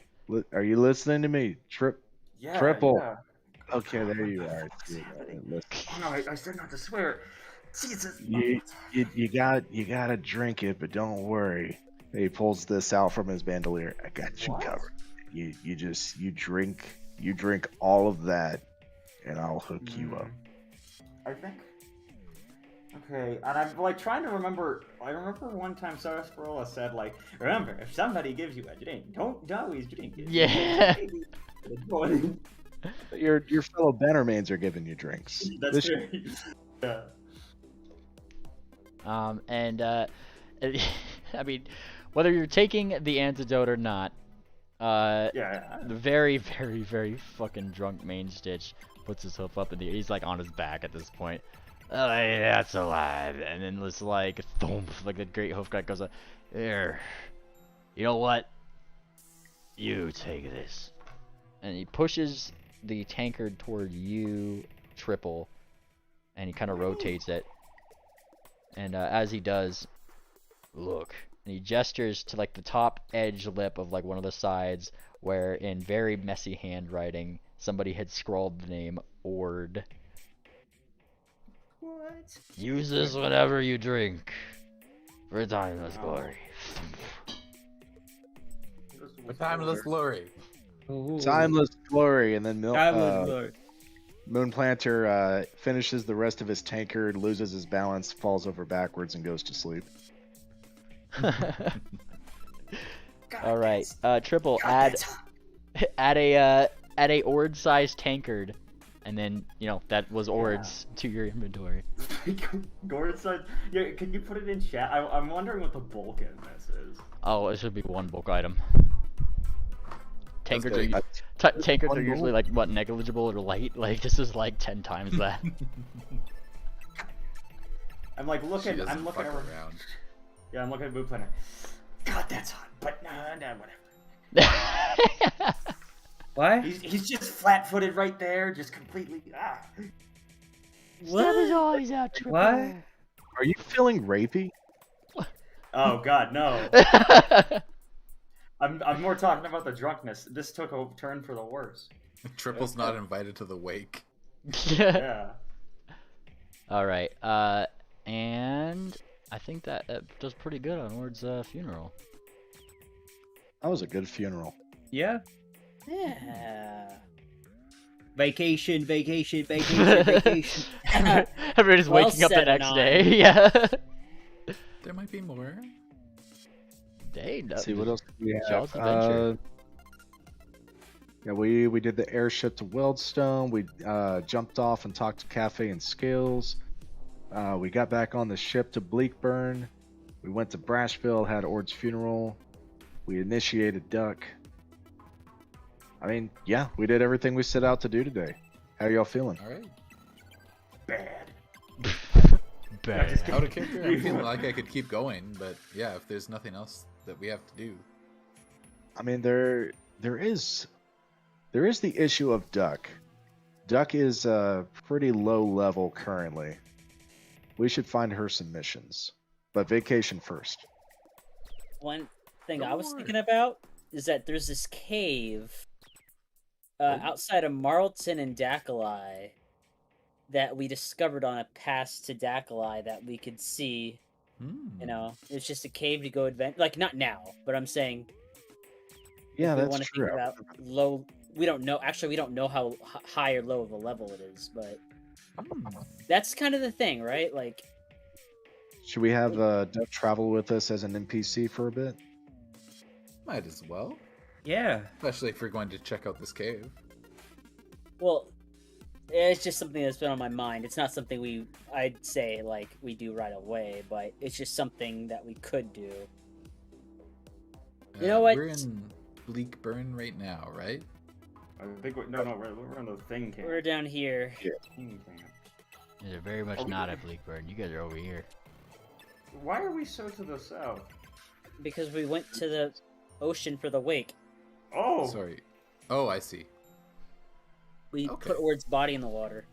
Oh, Okay. so we're gonna need to travel back to Brashville to get a. I gotcha. Oh wait, GM. On the airship ride over, Moonplanter would have asked about Ord's sword and if he could donate that to his library wing, or if she should be buried with it.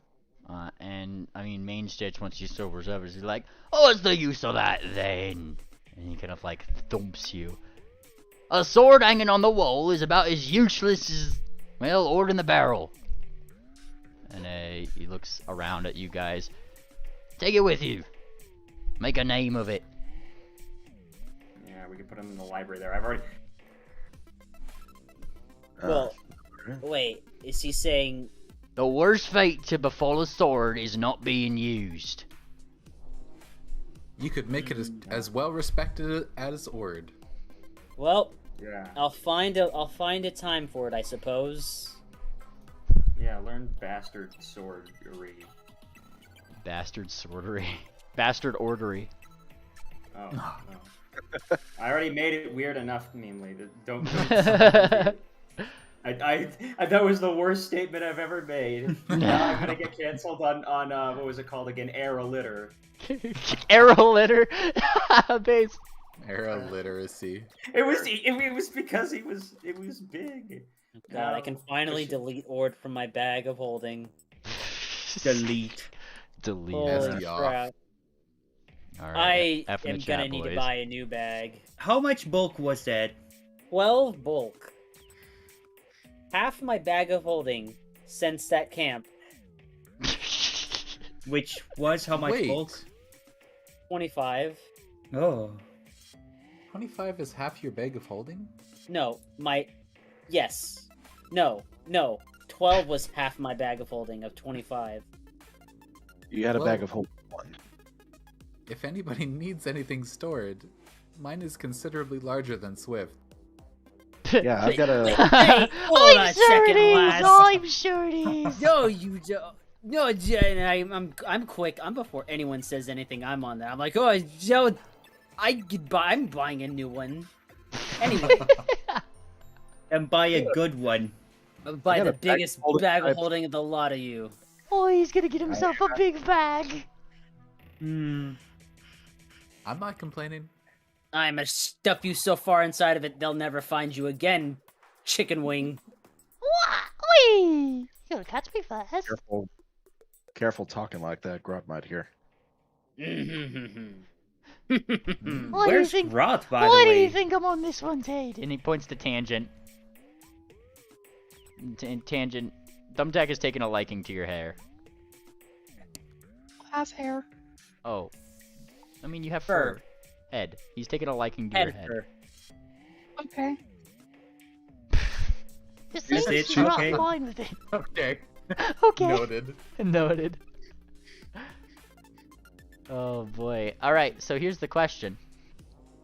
I guess here's the thing is like really like did you guys take Pingwing with you to Brashville? Yeah, we brought Pingwing and Duck. Okay. And then in that case, yeah, you guys just going to Belmare? Is there anything else we wanted to do? You guys didn't have any like unfinished quests or like loose ends or anything? What was that? Vacation. Yeah, we should definitely avoid those caves. There's nothing over there for us. Alright. It sounds like more than we could do in a session, so I agree. And the remainder of your travel time is spent going to up to Bleakburn first. Oh, then... do we gather our extra +1s? Pretty much, yeah. I guess this would be the time to do it. Who's everybody taking? Well, Wicker's gonna tag along, have balcony tag along, Okay. and I know because was like Jinx and Missy asked, right, to come? Yes. They asked which one Okay. you're taking. Right, and we used to have Swift. Well, you know how. Well, because he also had talked to Sarsaparilla, and Sarsaparilla had said she would take the other, who would, Yeah. you know. But they want to know which So, one of them you're yeah. taking. Mm-hmm.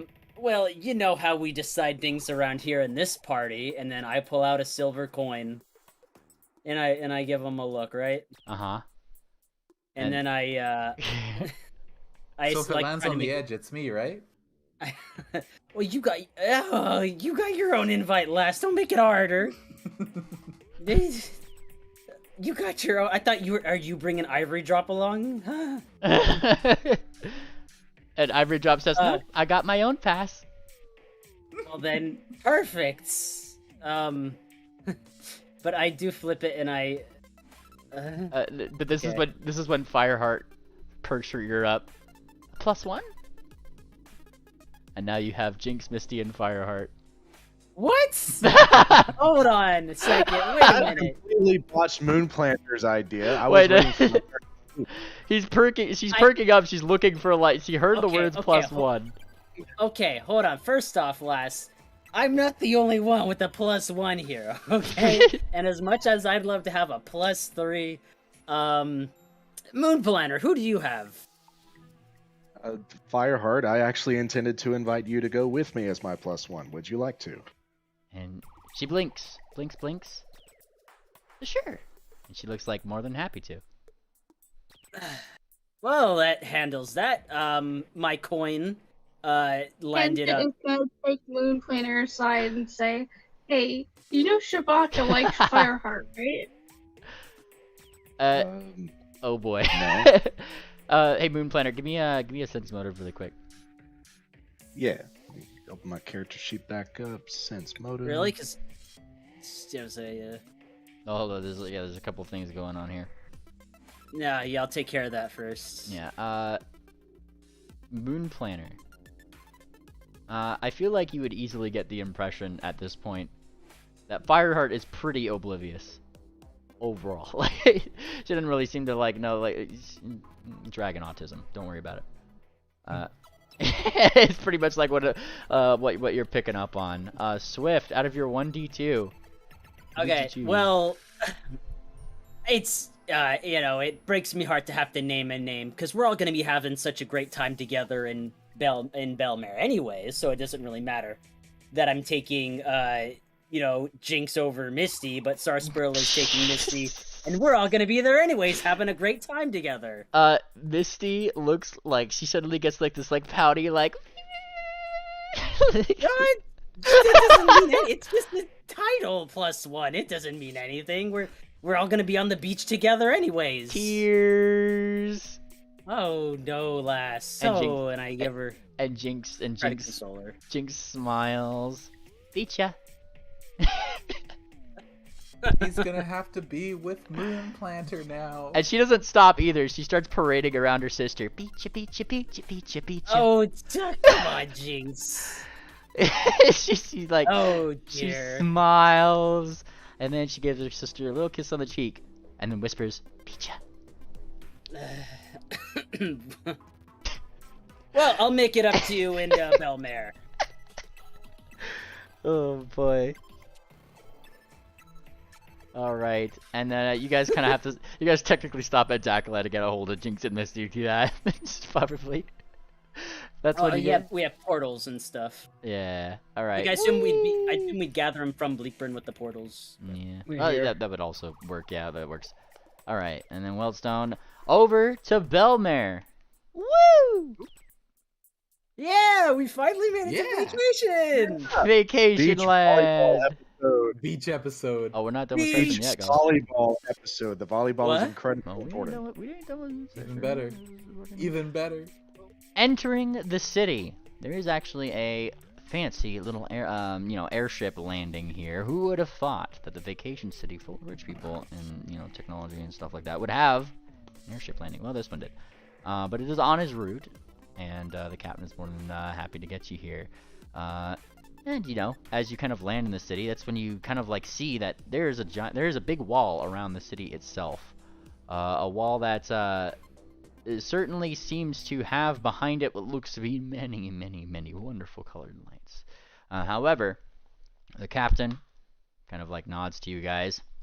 I hope everybody's got their passes and their buddy.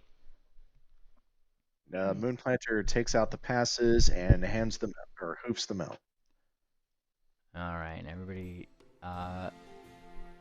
has their passes. Everybody's got their buddy. And buddies, and Pingwing has definitely got Doc. He's smiling so wide, and they're high hug. Gosh, I'm a +1, and she seems super the excited. Second date, well, I mean, and he rubs the back of his head. Pingwing, this is the best, and she extends her hoofs to show how bigly it is the best. Oh, well, I'm glad you're excited. Hey, don't get too excited. They're bastards at this gate. Just get prepared to show your passes, and everything will be fine past there. And he kind of nods. Nod. Been here far too many times. And he Yeah, kind of like direct. Like I said, like the airship landing itself isn't actually in the city. It is outside of the city. And then it's not like this is a very like often used thing. So there's not like a lot of like hubbub getting out. But you guys do have to actually go up to the gates, which I would assume you do. Yeah, you're not just gonna wait here. Badges off, everybody. And Swift takes off his Bannermanes badge and puts it away. There it is. All right. Oh, I guess badges we're not... off. Yes. You think I'd forget? You think I'd let this vacation be ruined? No. Phased. All right. And you make sure everybody's badge is off. Yeah. In the bags of holding. Don't let it fall out. Why is this? It's to remind us that we're not working. It's like locking away your cell phone in the hotel safe so that way you don't get calls. Plus, they just the citizens here just don't like the Bannermanes. Something about the Oasis, and I don't know. It's just they'll not treat you as nicely if they know you're a Bannermane, and we're not here for work purposes, anyways. So, understood. All right. So as you get closer to the city, you find yourself somewhat blocked for a moment. Guards stationed at the gates seem to be somewhat held up by what seems to be an arguing couple at the entrance. What do you mean I'm not permitted to enter? I paid a fortune for this spot in the resort, and I won't be having some incompetent guard telling me what I cannot do, sir. Honestly, so unprofessional. You must be one of those... you certainly carry the smell, sir. And the way you carry yourself? Where's your captain? Captain! Oh, Captain! I'll hold up everyone here until I am heard. Captain! Sir. What? This is perhaps the 9th time you have come here with the same goddamn ticket. It's amazing that they let you in after the 3rd with how many bar tabs you've left unpaid. Ah! You think I care how much the alcohol costs? I'll pay them all right now. Okay. And he pulls out like a small notepad. Counting. That'll be 147 platinum. He pauses. Holy shit. And he looks back. He kind of like looks awkwardly at the line. Well, you'll be hearing from my lawyer, you hear? And he runs away from the line. Electro Hoof pumps. You go! Damn! Then he kind of like looks towards you. You guys are kind of on the next one. Tickets, please. He looks like he's like done, like like the retail worker who's spent all day dealing with retards. Sorry, out of character. Mimli, how far into Belmay are you planning on going tonight? I have a certain stopping place that we are going to get. You guys have to get to your hotel. I just wanted to like make sure that I know Brashy was super excited for this. And no, I know. I didn't want to make sure they're not missing out on anything. Oh yeah. Okay, just wanted to say. I got you. Swift steps ahead and presents his ticket, and I like to presume he's got Jinx and Misty at his sides. Alright, yep, Jinx and Misty are, well, Jinx is at your side. Misty is like, got like big pouty eyes over by Sarsaparilla looking over.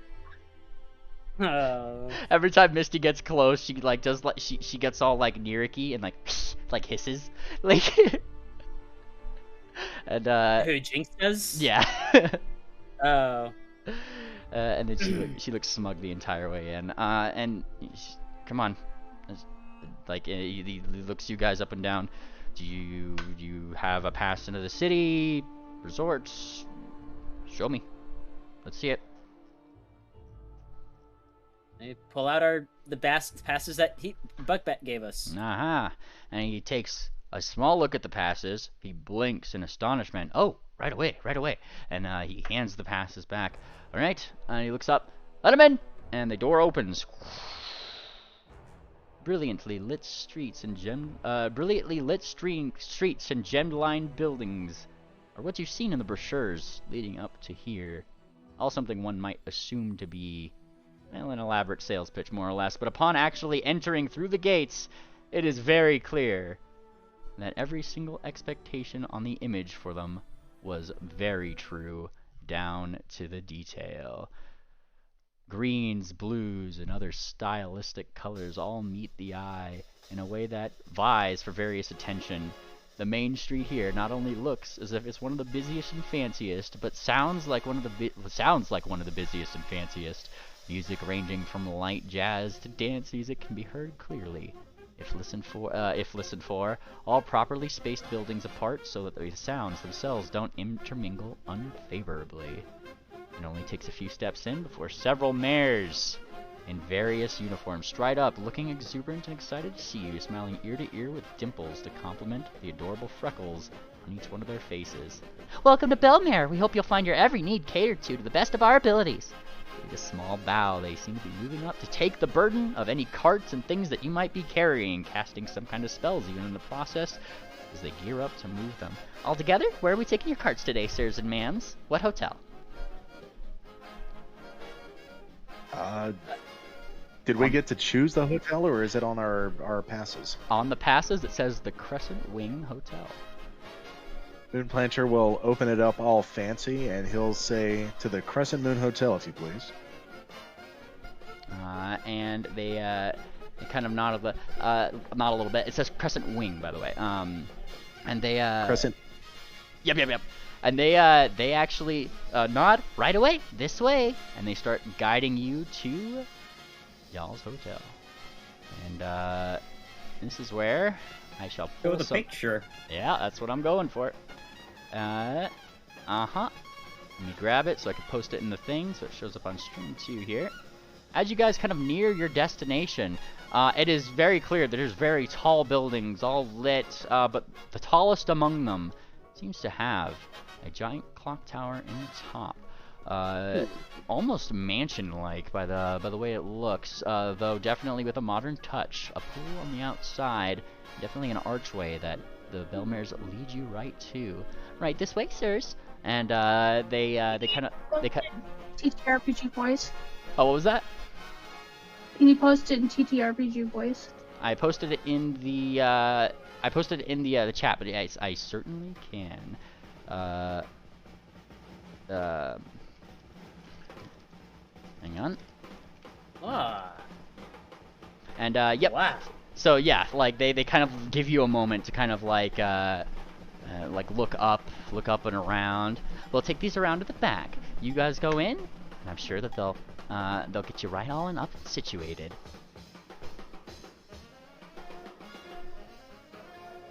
Much appreciated, and I will tip them 5 gold each. And they do that thing where they tip down the hat. They accept it. They give a bow. Thank you very much. And then you actually both of them like go up to a cheek, smooch, and then they walk off with the stuff to what you might assume to be the back of the garage.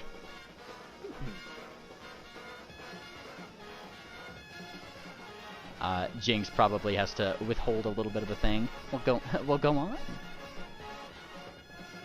Well, I assume so. We're all stepping forward into the hotel, yeah? Yeah. Now, hey, come on, lads. We've earned this.